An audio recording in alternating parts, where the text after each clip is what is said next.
अगर जिंदगी दी है तो जीने का हुनर भी देना, अगर पाँव बख्शे हैं तो तौफीक के सफर भी देना। मैं तो गूंगा था जे गुफ्तगू सहबत तूने सिखाई है, अब बोलने लगा हूं बातों में असर भी देना।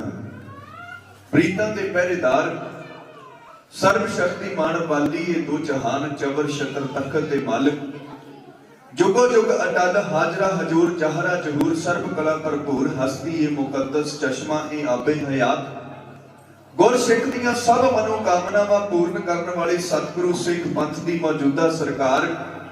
धन धन धन धन सतगुरु गुरु ग्रंथ साहिब महाराज सच्चे पातशाह जी की पावन पवित्र गोद अंदर संगती रूप में जुड़ मिल बैठी सत्कारयोग साध संगत जी, बड़िया वड्डिया भागां वाले जो साहिबां दे चरनां दे विच जुड़ करके सरबंस दानी अमृत के दाते नीचा नूं ऊंच करने वाले मेरे सतगुरु धन गुरु गोबिंद सिंह महाराज जी दे प्रकाश दिहाड़े नूं बड़ी श्रद्धा और प्यार दे नाल मना रहे हो। सतगुर सच्चे पातशाह जी दे चोजां नूं उन्हां दियां कीतियां होईयां कुर्बानियां नूं याद कर रहे हो। कुछ समय वास्ते आप रब वर्गियां संगतां दे दर्शन दीदार करन दे नाल नाल सतगुर जी दे इतिहास दे उत्ते एक पंछी जी झात पाउण दा सुभाग समा दासरियां नूं प्राप्त होया है। इस तो पहला कि मैं अपने विचारां नूं इतिहास दे किसे पन्ने उत्ते केंद्रित करां, समुची साध संगत दे कोलों प्रवानगी लोचदा है। तुहाडी प्रवानगी चाहुंदा हां आप जी तो प्रवानगी लैण वास्ते मैं आप जी नूं अपने ढाडी जथे समेत फतेह अर्ज करांगा। सबना ने चढ़दी कला दे नाल उधर दे के धन्नवादी बनाउणा ते कुछ कहण दा बल दासरियां नूं बख्शिश करना। आओ प्यार वालिओ, फतेह बुलाउण तो पहला एक छोटा जिहा सूत्र मैं तुहाडी सेवा विच कह जाना चाहुंदा। भाई मनी सिंह जी एक दिन कलगीधर पातशाह जी नूं सवाल करदे आ। ये जिहड़ी गल है ये भाई मनी सिंह जी ने आप अपनी कलम दे नाल भगत रत्नावली दे सफा नंबर 15 दे उत्ते लिखी है। वो कहते ने मैं कलगीधर पातशाह जी नूं एक दिन पूछया कि सतगुर जी आप जी ने एक गल लाजमी कर दी है भी जदों भी एक सिख दूसरे सिख नूं मिले तां ओह फतेह दी सांझ पावे। आपस दे विच मिलण लग्या सिंह फतेह बुलाउण। पातशाह अगे ते सत करतार कहा जांदा सी, अगे ते फतेह बुलाउण दा कोई हुक्म नहीं सी। हुण जेड़ा तुहाडे हुक्म अनुसार फतेह दा जवाब कज के दिंदा है ओहदे उत्ते तुहाडी किड्डी क रहमत हुंदी है। मेरे पातशाह जी कहण लगे मणी सिंघा जेड़ा संगत दे विच बैठा गज के फतेह बुलाउंदा है ओहदे वल मेरा मुख हुंदा है। उस तो अगे भाई मनी सिंह जी फिर अगला सवाल करते हैं। पातशाह जेड़े थोड़ा हौली फतेह दा जवाब दिंदे पातशाह कहंदे ओहदे वल मेरा सच्चा मोढा है। फिर भाई मनी सिंह अगला सवाल कर दिंदे हैं। पातशाह जेड़े बिल्कुल हौली फतेह बुलाउंदे आ ओहदे ते तुहाडी किड्डी क रहमत होवेगी। पातशाह जी कहण लगे जेड़ा बिल्कुल हौली फतेह बुलाउंदा है ओहदे वल मेरा खब्बा मोढा है। हुण जेड़ा पातशाह जी फतेह बुलाउंदा ही नहीं, सतगुर कहंदे मणी सिंघा जेड़ा फतेह दा जवाब फतेह विच नहीं दिंदा ओहदे वल मेरी ना मुख पेठ होवेगी, ओहदे वल मेरा ना मुख होवेगा, ना मेरा सच्चा मोढा ना खब्बा मोढा, ओहदे वल मेरी पिठ होवेगी। सतगुर सच्चे पातशाह जी दे पावन बचन रहतनामियां विचों भी सानू पढ़न वास्ते मिलदे है। आगे आवत सिंह जो पावे वाहिगुरु जी की फतेह बुलावे। एक पंजाबी दा कवि कहंदा जेड़ा फतेह दे नाल है प्यार करदा ओदी आत्मा भी फतेह है पा जांदी। जेड़ा फतेह बुलाउण तो संकोच करे फतेह उस नूं फतेह बुला जांदी। सत संग दा मन नूं रंग चढ़दा विच संगतां ही फतेह पाई दी है। जदों संगत विच आ जाईए खालसा जी फिर गज के फतेह बुलाई दी है। बैठे हो सज के ते आखो गज वज के जी वाहेगुरु जी का खालसा वाहेगुरु जी की फतेह। सब तो पहला पातशाह जी के चरनां दे विच इह अरदास बेनती करदा है सच्चे पातशाह जी रहमत करन जिन्हां जिन्हां संगतां ने पातशाह जी दे इस प्रकाश दिहाड़े नूं समर्पित हो करके अज अपनियां तन करके मन करके ते धन करके सेवावां और भेटावां पातशाह दे चरनां विच भेटा कीतियां। सतगुर जी रहमत करन सारियां दियां आसां मुरादां जिहड़ियां ओह गुरमत अनुसार पूरीआं करन। सानू सारियां नूं अपना गुरमत दा लड़ घुट के फड़न दी सच्चे पातशाह जी जांच बख्शिश करन। ਇਹ ਅਰਦਾਸ ਕਰਦਾ ਹੋਇਆ ਆਪ ਜੀ ਦੇ ਚਰਨਾਂ ਦੇ ਵਿੱਚ ਸਤਿਗੁਰੂ ਜੀ ਦੇ ਇਤਿਹਾਸ ਦੇ ਕੁਝ ਪੰਨੇ प्रारंभ कर लगे हैं। आओ सारी संगत एक बार मन बिरतियां नूं इकागर करते हुए गज के आखो सतनाम श्री वाहिगुरु। एक बारी आपो अपने भले वास्ते कह दिओ सतनाम श्री वाहिगुरु। आओ प्यारिओ, धन गुरु गोबिंद सिंह महाराज सच्चे पातशाह जिन्हां दे बारे डॉक्टर जेडी कनिमगम कहंदा है कि जेकर तुसीं सतगुरु जी दे जीवन दा अध्ययन करना चाहुंदे हो ना, सतगुरु जी दे जीवन तो कुछ सिੱਖਿਆ ਲੈਣੀ ਚਾਹੁੰਦੇ ਹੋ ਤਾਂ ਤੁਹਾਨੂੰ ਇੱਕ ਤੇਜ਼ ਰਫ਼ਤਾਰ ਘੋੜੇ ਜਿੰਨਾ ਤੇਜ਼ ਹੋਣਾ ਪਵੇਗਾ, ਕਿਉਂਕਿ ਇੰਨੀ ਛੋਟੀ ਉਮਰ ਦੇ ਵਿੱਚ ਲਗਭਗ 42-43 ਸਾਲ ਮੇਰੇ ਦਰਤਾਰ ਜੀ ਦੀ ਸਰੀਰਕ ਆਯੂ ਬਣਦੀ ਹੈ। ਇੰਨੀ ਜ਼ਿੰਦਗੀ ਦੇ ਵਿੱਚ ਤੇ ਬੰਦੇ ਨੂੰ ਮਸਾ ਪਤਾ ਲੱਗਦਾ ਹੈ ਮੈਂ ਦੁਨੀਆ ਦੇ ਵਿੱਚ ਵਿਚਰਨਾ ਕਿਵੇਂ ਹੈ, ਮੈਂ ਕਿਵੇਂ ਦੁਨੀਆ ਦੇ ਵਿੱਚ ਉੱਠਣਾ ਬੈਠਣਾ ਹੈ, ਕਿਵੇਂ ਵਰਤਣਾ ਹੈ, ਇਹ ਮਨੁੱਖ ਨੂੰ ਇੰਨੀ ਉਮਰ ਦੇ ਵਿੱਚ ਮਸੀ ਪਤਾ ਲੱਗਦਾ ਹੈ। ਪਰ ਜੋ ਕੁਝ ਇੰਨੀ ਛੋਟੀ ਉਮਰ ਵਿੱਚ ਕਲਗੀਧਰ ਪਾਤਸ਼ਾਹ ਜੀ ਨੇ ਕਰ ਦਿਖਾਇਆ, प्यारे वाले ओदी मिसाल दुनिया दे विच किते होर थां नहीं मिलदी। ना उस नूं कलम दे नाल लिखिया जा सकदा है, ना उस नूं जुबान दे नाल बोलिया जा सकदा है। एक पंजाबी दा कवि कहंदा ओदे चोज लिखणे तां पेन चाहिए प्रेम वाला, ओथे नहीं काम दूजे परे ते स्याही दा, दसां की हवाले ओदे कौतक निरालियां दे, किसे पासे टेक लैके आखे सीस चाहिदा, झीरा नाइयां शिबियां नूं खंडे वाली पौड़ दे के बंद कीता रौला ऊंच नीच दी मनाही दा, ओदे खंडे वाली दातरी ने जड़ां तो ही वंड दिता, छड्डिया ना बूटा शूद शात दी फलाही दा, किते सोधा नीला किते सोधा प्रसादी हाथी, किते सोहे बाज किते ठाठ शहन चाहिदा, किते ओ दीवान विच कवियां दा मान तोड़े, ओ इको ही सुना के छंद धन्ना सिंह घाही दा, किते सानू दिसदा ओ खड़ा हुशियारपुर, बद्दा चीरा लाल भेस कीता ए सिपाही दा, किते सिंघां चालियां दे हंझू पिया पूंजदा ए, रण विच फाया होया प्रेम वाली फाही दा, किते पर बार-बार सानू पिया दसदा है कि इस तरह भार सिर अपने तो राही दा, किते माछी वाड़े विच फिरदा ए नंगे पैरी, सब विश्वार भेस कीता होया राही दा, सब जिन्हां आवे जदों पुछिया प्यार नाल, ओए बस कोमला जवाब आया माही दा।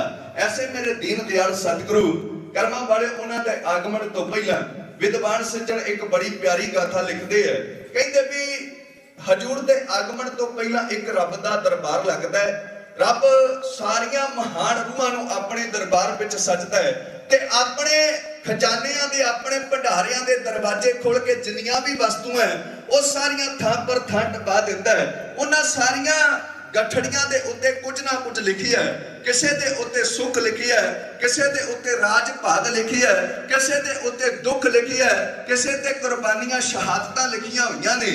हुण रब अपनियां आईयां होईयां रूहां नूं संबोधन हो के कहंदा है, एक पंजाबी दा कवि लिखदा, एक दिन पता नहीं रब नूं की आण फुरिया, फौरन एक दरबार सजाया गया, कढ के खजाने दियां सब खास वस्तां थाओ थाई फिर उन्हां नूं टिकाया गया, लै आउण सदके सब महान रूहां उन्हें फरिश्तियां ताईं फरमा दिता, आदर दे के आपो अपनी थां उत्ते फिर सारियां ताईं बिठा दिता, फिर खिड़दी है कली जिवें प्रभात वेले, कहा रब ने इंज मुस्का के ते अज सब खजाने दियां खास वस्तां वंडण लगा हां मैं खुशी विच आके ते, एक गल दा जरा ख्याल करना, चीजां सारियां मैनूं प्यारियां ने, चोण करन तो पहला ही सोच लेना, एक एक नाल बड़ियां जिम्मेवारियां ने, तक रब नूं मेहर दे विच आया, हर एक रूह पर नाल सत्कार उठी, चुकण वास्ते दात मन मर्जी दी, अपनी जगह तो अपनी वार उठी, किसे कीमती ताज ते हथ धरिया, किसे बंसरी किसे तलवार चुकी,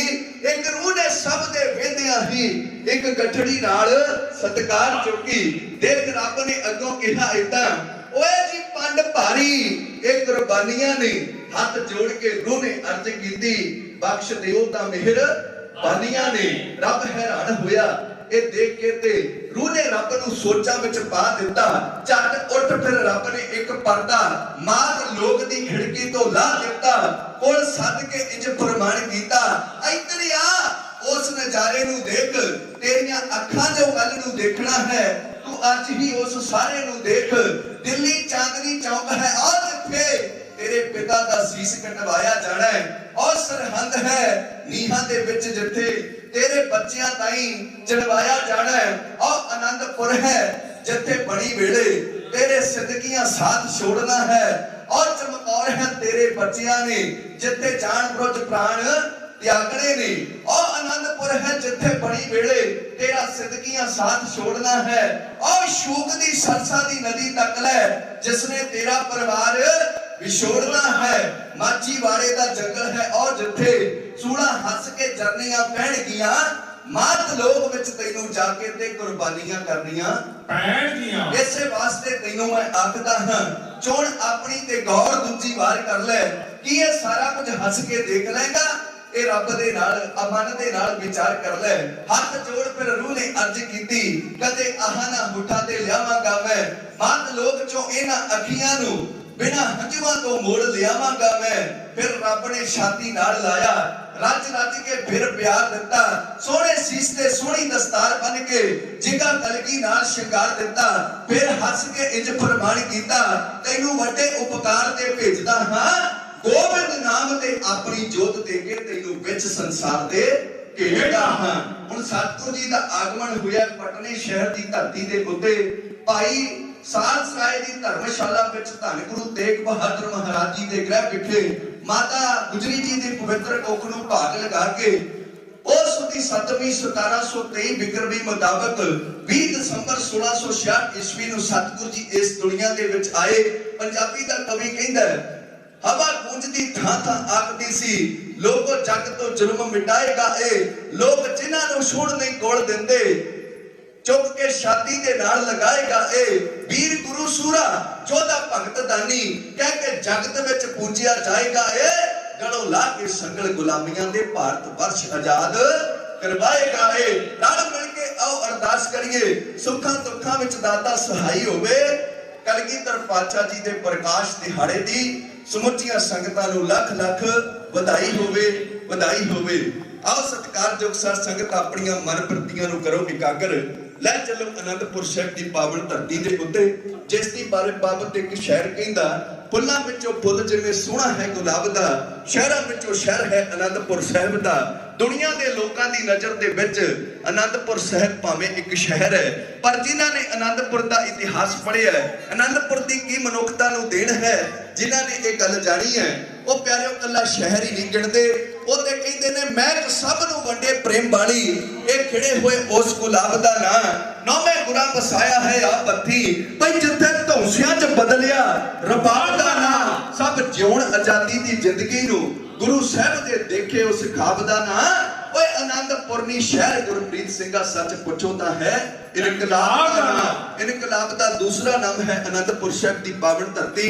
आनंदपुर साहब की पावन धरती ते कलगीधर पातशाह साहब श्री गुरु गोबिंद सिंह महाराज जी ने 30 मार्च 1699 ईस्वी नूं खालसा पंथ प्रगट किया है। खालसा पंथ प्रगट करके पातशाह जी ने भारत की मुर्दा हो चुकी अणख दे विच एक नवी रूह फूकी है। जेड़े लोग कदे पातशाह दे कोल आके क्या करते सी ना कि सच्चे पातशाह साडे नाल साडे इलाके दे हाकम आ धक्का करते हैं उन्हां दे हथों साडी इज्जत पत आबरू जेड़ी है वो सुरक्षित नहीं है। सच्चे पातशाह साडी मदद करो। मेरे पातशाह जी ने इन्हां नूं हौसला देना ते कहना प्यारिओ आ पढ़ो हथियार इस तरह रोया कुछ नहीं बनना शास्त्र पढ़ के उन्हां दा मुकाबला करो। जे तुहाडे एक मारदा ओदे दो मारो तां फिर गल बनेगी। इन्हां ने कहना पातशाह असीं ते किरतकार करके अपना परिवार पालन वाले हैं असी कदे लड़के देखिया नहीं हथियार फड़ने असी जानते नहीं असी किस तरह उन्हां डाडियां दे नाल मुकाबला कर लवांगे। मेरे पातशाह जी दे सामने इन्हां ने कहना काम हमारा तोलन तकड़ी नंगी करद कभी नहीं पकड़ी चिड़ी उड़े डर से मर जाए दुश्मन से कैसे लड़ पाए। फिर पातशाह जी ने ऐसी मुर्दा अणख दे विच रूह फूकण वास्ते अपने कोल रख के इन्हां नूं गुरबाणी दे शब्द दृढ़ करवाउणे। जाओ तो प्रेम खिलन कर जाओ सिर तर तली गली मेरी आओ इत मार्ग पैर धरीजै सिर दीजै कान ना कीजै। पातशाह ने यह भी दृढ़ करवाउणा पहला मरण कबूल जीवन की छड आस हो सबना की रेणुका तो आओ हमारे पास। ऐसे गुरबाणी के शब्द दृढ़ करवा के इन्हां नूं अमर दी पहल दे के पातशाह जी ने एक नवी जिंदगी दी है। पर जेड़े पहला कहंदे सी कि पातशाह सी ते केवल तकड़ी तोलनी जानते हैं असी हथियार फड़ के देखे नहीं असी किवें जंग लड़ीए ओही फिर कहण लग पे रख दूंगा दिलों सीना चीर के आगे एक एक को धर लूंगा शमशीर के आगे। पहले जे दुनिया चुकती थी तकदीर के आगे अब तकदीर भी झुक जाएगी मेरी शमशीर के आगे। ऐसी अणख उन्हां लोकां दे विच पातशाह ने भर दित्ती। हुण आनंदपुर साहिब दी धरती उत्ते 30 मार्च 1699 ईस्वी नूं जिथे सच्चे पातशाह ने विसाखी तो पहला हुक्मनामे भेज के दूर दरेडियों माझा मालवा दुआबा काबल कंधार पोठोहार जम्मू कश्मीर लाहौर दिल्ली तक दीयां संगतां नूं पातशाह जी ने हुक्मनामे भेज के अपने दरबार विच आनंदपुर साहिब दी धरती ते शामिल होण वास्ते कहा सी। उसते पातशाह जी ने 22 धार दे पहाड़ी हिंदू राजियां नूं भी अपने दरबार विच आउण दा हुक्म दिता। हुक्मनामे इन्हां नूं भेजे। हुण इन्हां नूं हुक्मनामे मिले ने राजा अजमेर चंद दी अगवाई विच बहुत सारे 22 धार दे पहाड़ी राजे पातशाह दे दरबार विच विसाखी तो पहला आउंदे हैं।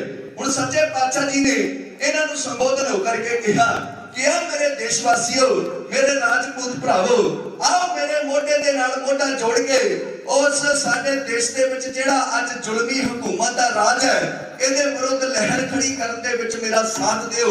आओ एकता दे झंडे हेठ इकट्ठ जिंदगी बशर कर सकण जिथे किसी जात पात दे नां उत्ते धर्मां दे नां दे उत्ते लोकां दे विच वंडियां ना पैण। आओ ऐसा राज आपां पैदा कर दईए। हुण प्यार वाले सतगुर सच्चे पातशाह जी दीयां इह गल्लां 22 धर दे पहाड़ी राजे सुणदे हैं। मैं तुहाडी सेवा विच बेनती कर जानी चाहुंदा ऐसा राज पैदा कर दईए जिहड़ा लोकां दे दिलां दे विच राज होवे। अज सिरां दे उत्ते लोकां दे राज ते बहुत करदे हैं। प्यार वाले दो तरह दे राजे हुंदे आ एक लोकां दे सिरां ते राज करन वाले दूजे लोकां दे दिलां उत्ते राज करन वाले। अज वाली जिहड़ी साडे देश दी हुकूमत है ये लोकां दे सिरां उत्ते राज कर रही है। लोकां ने वोटां पा के इन्हां नूं जिताया पर की सारा कुछ धक्का जिहड़ा लोकां दे नाल कीता जा रहा है। हुण जे कोई कह दवे भी मैनूं प्यास नहीं है आपां अगले नूं किस तरह धक्के दे नाल पानी पिला देंगे नहीं पिला सकते ना। इस तरह जे अज साडे देश दे लोग इकट्ठे होके कहंदे ने भी आ जिहड़े तुसीं कानून लागू कीते है इन्हां नूं सानूं नहीं चाहिए फिर आपां क्यों नहीं वापस लै लेंदे। ये लोग धक्के नाल साडे उत्ते लागू क्यों करना चाहुंदे है क्योंकि सीधा इहदा अर्थ ये निकलदा है कि ये लोग कारपोरेट घराणियां दी जिहड़ी कठपुतली बन चुके हैं। ये जिवें वो नचाउंदे है उसे तरह ये नचण दे वास्ते तैयार है।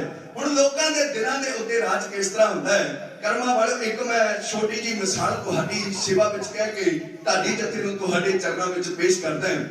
हुण मिसलां दा वक्त है प्यार वाले मिसलां दे वेले गुरु के सिख जिहड़ियां मिसलां सन आपस दे विच भावें उन्हां दे थोड़े बहुते मतभेद सन पर उन्हां दा निशाना इक्को सी इस देश दे विच हलेवी राज पैदा करना जिथे किसी नाल कोई धक्का ना कीता जावे। हुण जिक्र है अहमद शाह अब्दाली दे 8वें हमले समय दा 1766 ईस्वी दा सन है ते 22 दिसंबर दा दिहाड़ा है। अहमद शाह अब्दाली इस लाहौर की धरती के उत्ते हमला करके आ रहे हैं। उत्थे दे हाकम ने उत्थे कब्जा करके बैठे ने सरदार लैणा सिंह सरदार गुज्जर सिंह ते सरदार सोभा सिंह। हुण अहमद शाह अब्दाली चढ़ के आ रहा इन्हां नूं खबरां मिल गईयां ते इन्हां ने सोचिया विचारिया बई अब्दाली दे कोल इस वक्त बड़ी वड्डी फौज है साडे कोल इन्नी ज्यादा फौज नहीं है ना साडे कोल इन्ने ज्यादा हथियार है। इस वास्ते अब्दाली कुछ समा लाहौर रहिंदा मुड़ के उन्हें वापस फिर चले जाना है। आपां क्यों ना इस तरह रणनीति खेडीए भी कुछ समय वास्ते लाहौर की धरती नूं छड्ड के पासे हो जाइए। अब्दाली चले जाएगा फिर आपां इत्थे आके राज प्रबंध संभाल लवांगे। सतगुर जी की बाणी भी कहती है वक्त विचारे सो बंदा होए। इसलिए आपां वक्त नूं विचार के हुण इत्थों चले जाइए। ये लाहौर छड्ड के अब्दाली दे आउण तो पहला कुछ समय वास्ते पासे हट गए। अब्दाली आया लाहौर का उन्हें राज प्रबंध संभालिया। हुण लोग उहदे राज प्रबंध तो खुश ना होए। उन्हें सारी ये तरतीब लैण वास्ते लोकां दी सुलह लैण वास्ते भी उन्हां नूं किहो जिहा राज चाहीदा है लोकां दी सलाह लई तां प्यार वाले लोकां दे विचों सारियां ने एक सुर हो के कहा भी सानू राज जिहड़ा है वो सरदार लैणा सिंह गुज्जर सिंह ते शोभा सिंह वर्गा चाहीदा है। जिहो जिहा राज वो करदे ने उहो जिहा राज कदे किसे तो ना पहला होया ते ना आउण वाले समय विच होवेगा। हुण अहमद शाह अब्दाली जिहड़ा पहला सिखां दे नाल कई लड़ाइयां लड़ चुका है कर्मा वाले ओ फिर सिखां दे वल एक बदाम अखरोट ते होर बहुत सारे दुशाले जिहड़े है वो गुरु के सिखां भाई लैणा सिंह ते गुज्जर सिंह वल भेजदा ते नाल एक चिट्ठी भेजदा है भाई मेरी अधीनगी कबूल करके तुसी लाहौर दा राज प्रबंध संभाल लो ते आ पढ़ो ਦੁਸ਼ਾਲੇ ਆਨੰਦ ਮਾਣੋ, ਤੁਹਾਡੀ ਸ਼ਾਹੀ ਜ਼ਿੰਦਗੀ ਹੋਵੇਗੀ, ਤੁਸੀਂ ਬੜਾ ਆਨੰਦ ਲਵੋਗੇ। ਜਦੋਂ ਇਹ ਇਲਚੀ ਜਿਹੜਾ ਗੁਰੂ ਕੇ ਸਿੱਖਾਂ ਦੇ ਕੋਲੇ ਸਾਰੀਆਂ ਵਸਤੂਆਂ ਲੈ ਕੇ ਗਏ, ਗੁਰੂ ਕੇ ਸਿੱਖਾਂ ਨੇ ਨਾ ਬਦਾਮਾਂ ਵੱਲ ਦੇਖਿਆ, ਨਾ ਕਰਮਾਂ ਵਾਲਿਓ ਕੀਮਤੀ ਦੁਸ਼ਾਲੇ ਜਿਹੜੇ ਸੀ ਉਹਨਾਂ ਵੱਲ ਦੇਖਿਆ। ਆਪਣੇ ਕੋਲੋਂ ਸਰਦਾਰ ਲਹਿਣਾ ਸਿੰਘ ਨੇ ਇੱਕ ਭੁੱਜੇ ਛੋਲਿਆਂ ਦੀ ਮੁੱਠ ਭਰ ਕੇ ਉਸ ਇਲਚੀ ਦੀ ਬੁੱਕ ਉੱਤੇ ਰੱਖੀ ਤੇ ਨਾਲ ਇੱਕ ਆਪਣੇ ਘੋੜਿਆਂ ਦੀ ਕਾਠੀ ਹੇਠ ਵਿਛਾਉਣ ਵਾਲਾ ਕੱਪੜਾ ਉਸ ਨੂੰ ਦਿੱਤਾ। ਵੀ ਭਲਿਆ ਜਾ, ਅਸੀਂ ਆਜ਼ਾਦੀ ਦੀ ਜ਼ਿੰਦਗੀ ਦੇ ਵਿੱਚ ਭੁੱਜੇ ਹੋਏ ਛੋਲੇ ਬਦਾਮਾਂ ਦੀ ਤਰ੍ਹਾਂ ਖਾਣੇ ਆ, ਅਸੀਂ ਬਦਾਮ ਛੋਲਿਆਂ ਨੂੰ ਬਦਾਮ ਸਮਝ ਲੈਂਦੇ ਆ। ਤੇ ਦੂਜੀ ਗੱਲ, ਦੁਸ਼ਾਲੇ ਅਸੀਂ ਗੁਲਾਮੀ ਦੇ ਪ੍ਰਵਾਨ ਨਹੀਂ ਕਰਨਾ ਚਾਹੁੰਦੇ। ਸਾਡੇ ਜਿਹੜੇ ਘੋੜਿਆਂ ਦੀਆਂ ਕਾਠੀਆਂ ਥੱਲੇ ਕੱਪੜੇ ਆ, ਇਹੀ ਆਜ਼ਾਦੀ ਦੇ ਸਾਡੇ ਦੁਸ਼ਾਲਿਆਂ ਨਾਲੋਂ ਵੱਧ ਹੈ। ਅਸੀਂ ਕਿਸੇ ਦੀ ਗੁਲਾਮੀ ਨਹੀਂ ਪ੍ਰਵਾਨ ਕਰਦੇ। ਹੁਣ ਕਰਮਾਂ ਵਾਲਿਓ ਦੇਖੋ, ਇਹ ਦੁਨੀਆ ਦੇ ਲੋਕਾਂ ਦੀ ਦਿਲਾਂ ਦੇ ਉੱਤੇ ਰਾਜ ਕਰਨ ਵਾਲੇ ਲੋਕ ਸਨ, ਜਿਹੜੇ ਕਦੇ ਕਿਸੇ ਦੀ ਅਧੀਨਗੀ ਕਬੂਲ ਨਾ ਕਰਦੇ ਨੇ ਤੇ ਨਾ ਕਿਸੇ ਦੇ ਉੱਤੇ ਜ਼ੁਲਮ ਕਰਦੇ ਆ। ਹੁਣ ਕਲਗੀਧਰ ਪਾਤਸ਼ਾਹ ਕਹਿੰਦੇ ਵੀ ਆਓ ਆਪਾਂ ਐਸਾ ਰਾਜ ਪੈਦਾ ਕਰੀਏ ਜਿੱਥੇ ਹਰੇਕ ਮਨੁੱਖ ਆਜ਼ਾਦੀ ਦੇ ਨਾਲ ਜ਼ਿੰਦਗੀ ਜਿਉ ਸਕੇ। ਆਓ ਅਮਰ ਦੀ ਦਾਤ ਤੁਸੀਂ ਵੀ ਪ੍ਰਾਪਤ ਕਰੋ। ਹੁਣ ਉਹਨਾਂ ਨੇ ਪਾਤਸ਼ਾਹ ਜੀ ਦੇ ਬਚਨ ਸੁਣੇ ਆ। ਪਿਆਰ ਵਾਲਿਓ, ਕੁਝ ਰਾਜੇ ਅੰਮ੍ਰਿਤ ਛਕਣ ਵਾਸਤੇ ਤਿਆਰ ਹੋ ਗਏ। ਕਹਿੰਦੇ ਪਾਤਸ਼ਾਹ ਅਸੀਂ ਅੰਮ੍ਰਿਤ ਤਾਂ ਛਕ ਲੈਨੇ ਆ, ਪਰ ਸਾਡੀਆਂ ਕੁਝ ਸ਼ਰਤਾਂ ਨੇ। ਅਸੀਂ ਅੰਮ੍ਰਿਤ ਛਕਣ ਵਾਸਤੇ ਤਾਂ ਤਿਆਰ ਹਾਂ, ਆਦੀਆਂ ਕੁਝ ਸ਼ਰਤਾਂ ਜੇ ਤੁਸੀਂ ਮੰਨਦੇ ਹੋ। ਪਾਤਸ਼ਾਹ ਕਹਿੰਦੇ ਕਿਹੜੀਆਂ ਸ਼ਰਤਾਂ ਤੁਹਾਡੀਆਂ? ਕਹਿਣ ਲੱਗੇ ਪਾਤਸ਼ਾਹ ਸਾਡੀ ਪਹਿਲੀ ਸ਼ਰਤ ਹੈ ਵੀ ਅੰਮ੍ਰਿਤ ਛਕਣ ਤੋਂ ਬਾਅਦ ਵਿੱਚ ਤੁਸੀਂ ਦੇਵੀ ਦੇਵਤਿਆਂ ਦੀ ਪੂਜਾ ਦਾ ਹੱਕ ਜਿਹੜਾ ਉਹ ਲੋਕਾਂ ਤੋਂ ਖੋਹ ਲੈਂਦੇ ਹੋ। ਅਸੀਂ ਦੇਵੀ ਦੇਵਤਿਆਂ ਦੀ ਪੂਜਾ ਉਸੇ ਤਰ੍ਹਾਂ ਕਰਦੇ ਰਹਿਣਾ। ਅਸੀਂ ਅੰਮ੍ਰਿਤ ਤਾਂ ਛਕ ਲਵਾਂਗੇ ਪਰ ਅਸੀਂ ਦੇਵੀ ਦੇਵਤਿਆਂ ਦੀ ਪੂਜਾ ਨਹੀਂ ਛੱਡ ਸਕਦੇ। ਜਿਸ ਤਰ੍ਹਾਂ ਅੱਜ ਵੀ ਗੁਰੂ ਕੇ ਸਿੱਖ ਖਵਾਉਣ ਵਾਲੇ ਲੋਕ ਅੰਮ੍ਰਿਤ ਦੀ ਦਾਤ ਵੀ ਪ੍ਰਾਪਤ ਕਰ ਲੈਂਦੇ ਆ, ਪਰ ਐਸਾ ਦਰਬਾਰ ਵੀ ਕੋਈ ਨਹੀਂ ਛੱਡਦੇ ਜਿੱਥੇ ਜਾ ਕੇ ਝੁਕਦੇ ਨਾ ਹੋਣ। ਇਸੇ ਤਰ੍ਹਾਂ ਉਹ ਬਾਈ ਧਰ ਦੇ ਰਾਜੇ ਕਹਿ ਰਹੇ ਆ। ਦੂਜੀ ਗੱਲ, ਕਹਿਣ ਲੱਗੇ ਤੁਸੀਂ ਸਭ ਜਾਤਾਂ ਪਾਤਾਂ ਦੇ ਲੋਕ ਇਕੱਠੇ ਕਰਕੇ, ਸਾਰੇ ਵਰਨਾਂ ਦੇ ਲੋਕਾਂ ਨੂੰ ਇੱਕੋ ਥਾਂ ਇਕੱਠਿਆਂ ਕਰਕੇ ਉਹ ਬਾਟੇ ਦੇ ਵਿੱਚੋਂ ਅੰਮ੍ਰਿਤ ਛਕਾਉਂਦੇ ਹੋ। ਤੇ ਅਸੀਂ ਰਾਜਪੂਤ ਘਰਾਣਿਆਂ ਦੇ ਨਾਲ ਸੰਬੰਧ ਰੱਖਣ ਵਾਲੇ, ਰਾਜਪੂਤ ਘਰਾਣਿਆਂ ਦੇ ਵਿੱਚ ਸਾਡਾ ਜਨਮ ਹੋਇਆ, ਸਾਡੀ ਉੱਚੀ ਜਾਤ ਹੈ। ਅਸੀਂ ਉੱਚੀ ਜਾਤ ਵਾਲੇ, ਨੀਵੀਂ ਜਾਤ ਵਾਲੇ ਲੋਕਾਂ ਦਾ ਪਰਛਾਵਾਂ ਲੈਣ ਵਾਸਤੇ ਤਿਆਰ ਨਹੀਂ। ਤੇ ਤੁਸੀਂ ਕਹਿੰਦੇ ਹੋ ਉਹਨਾਂ ਦਾ ਝੂਠਾ ਅਸੀਂ ਇੱਕੋ ਬਾਟੇ ਦੇ ਵਿੱਚ ਅੰਮ੍ਰਿਤ ਪੀ ਲਈਏ। ਅਸੀਂ ਇਹ ਗੱਲ ਪ੍ਰਵਾਨ ਨਹੀਂ ਕਰ ਸਕਦੇ। ਜੇ ਤੁਸੀਂ ਸਾਨੂੰ ਅੰਮ੍ਰਿਤ ਛਕਾਉਣਾ ਹੈ ਤਾਂ ਉਹਦੇ ਵਾਸਤੇ ਬਾਟਾ ਵੀ ਵੱਖਰਾ ਤਿਆਰ ਕਰਨਾ ਪਵੇਗਾ। ਹੁਣ ਬਾਦਸ਼ਾਹ ਇਹਨਾਂ ਦੀਆਂ ਦੋਹੇ ਸ਼ਰਤਾਂ ਸੁਣਦੇ ਹੈ ਤੇ ਮੁਸਕਰਾ ਕੇ ਕਹਿੰਦੇ ਦਾਤਾਰ ਜੀ ਕਿ ਐ ਭਾਈ ਧਰ ਦੇ ਪਹਾੜੀ ਰਾਜਿਓ, ਜੇ ਅੰਮ੍ਰਿਤ ਛਕਣਾ ਛਕੋ, ਜੇ ਨਹੀਂ ਛਕਣਾ ਤੇ ਤੁਹਾਡੇ ਨਾਲ ਕੋਈ ਜ਼ੋਰ ਜ਼ਬਰਦਸਤੀ ਨਹੀਂ, ਪਰ ਤੁਹਾਡੇ ਇਸ ਉੱਚੇ ਅਹੁਦੇ ਨੂੰ ਮੁੱਖ ਰੱਖਦਿਆਂ ਹੋਇਆਂ, ਉੱਚੀ ਜਾਤ ਨੂੰ ਮੁੱਖ ਰੱਖਦਿਆਂ ਹੋਇਆਂ ਅੰਮ੍ਰਿਤ ਦੇ ਵਿੱਚ ਵੰਡੀਆਂ ਨਹੀਂ ਪਾਈਆਂ ਜਾ ਸਕਦੀਆਂ। ਨਾ ਤੇ ਤੁਹਾਨੂੰ ਅੰਮ੍ਰਿਤ ਛਕਣ ਤੋਂ ਬਾਅਦ ਵਿੱਚ ਦੇਵੀ ਦੇਵਤਿਆਂ ਦੀ ਪੂਜਾ ਦਾ ਹੱਕ ਦਿੱਤਾ ਜਾ ਸਕਦਾ ਹੈ। ਮੈਂ ਤੇ ਕੇਵਲ ਇੱਕ ਨਿਰੰਕਾਰ ਦੇ ਨਾਲ ਇਸ ਖਾਲਸੇ ਨੂੰ ਜੋੜਨਾ ਹੈ। ਤੇ ਦੂਜੀ ਗੱਲ, ਨਾ ਹੀ ਤੁਹਾਡੇ ਉੱਚੇ ਰੁਤਬਿਆਂ ਨੂੰ ਮੁੱਖ ਰੱਖਦਿਆਂ ਹੋਇਆਂ ਅੰਮ੍ਰਿਤ ਦਾ ਬਾਟਾ ਦੂਸਰਾ ਤਿਆਰ ਕੀਤਾ ਜਾ ਸਕਦਾ ਹੈ। ਦਸ਼ਕੀ ਰਹੀ ਗੱਲ, ਜਿਨ੍ਹਾਂ ਬਾਰੇ ਤੁਸੀਂ ਕਹਿੰਦੇ ਹੋ ਵੀ ਇਹ ਨੀਚ ਜਾਤੀਏ ਨੇ, ਇਹ ਸ਼ੂਦਰ ਨੇ, ਇਹ ਛੋਟੀਆਂ ਜਾਤਾਂ ਵਾਲੇ ਨੇ, ਇੱਕ ਦਿਨ ਦੁਨੀਆ ਦੇ ਲੋਕ ਦੇਖਣਗੇ ਇਹੀ ਛੋਟੀਆਂ ਜਾਤਾਂ ਵਾਲੇ ਲੋਕ ਇਸ ਭਾਰਤ ਦੀ ਧਰਤੀ ਦੇ ਜ਼ੁਲਮੀ ਰਾਜ ਦੇ ਤਖਤੇ ਨੂੰ ਹਿਲਾ ਕੇ ਰੱਖ ਦੇਣਗੇ। ਮੈਂ ਇਹਨਾਂ ਨੂੰ ਸਰਦਾਰੀਆਂ ਦੇ ਦਿਆਂਗਾ, ਇਹਨਾਂ ਨੂੰ ਪਾਤਸ਼ਾਹੀਆਂ ਬਖਸ਼ ਦਿਆਂਗਾ, ਜਿਵੇਂ ਮੇਰੇ ਕਲਗੀਧਰ ਪਾਤਸ਼ਾਹ ਬਾਈ ਧਰ ਦੇ ਪਹਾੜੀ ਰਾਜਿਆਂ ਨੂੰ ਸੰਬੋਧਨ ਹੋ ਕਰਕੇ। ਕਰਮਾਂ ਵਾਲਿਓ, ਆਪਣੇ ਪੰਥ ਨੂੰ ਵਡਿਆਈਆਂ ਦਿੰਦੇ ਆ। ਕੀ ਕਹਿੰਦੇ ਆ ਮੇਰੇ ਪਾਤਸ਼ਾਹ? ਆਓ ਢਾਡੀ ਜੱਥੇ ਪਾਸੋਂ ਕਿਉਂ ਸਰਵਣ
शुगर कहते हो, जिन्ना दे परछावे तो भी डर के रहते हो।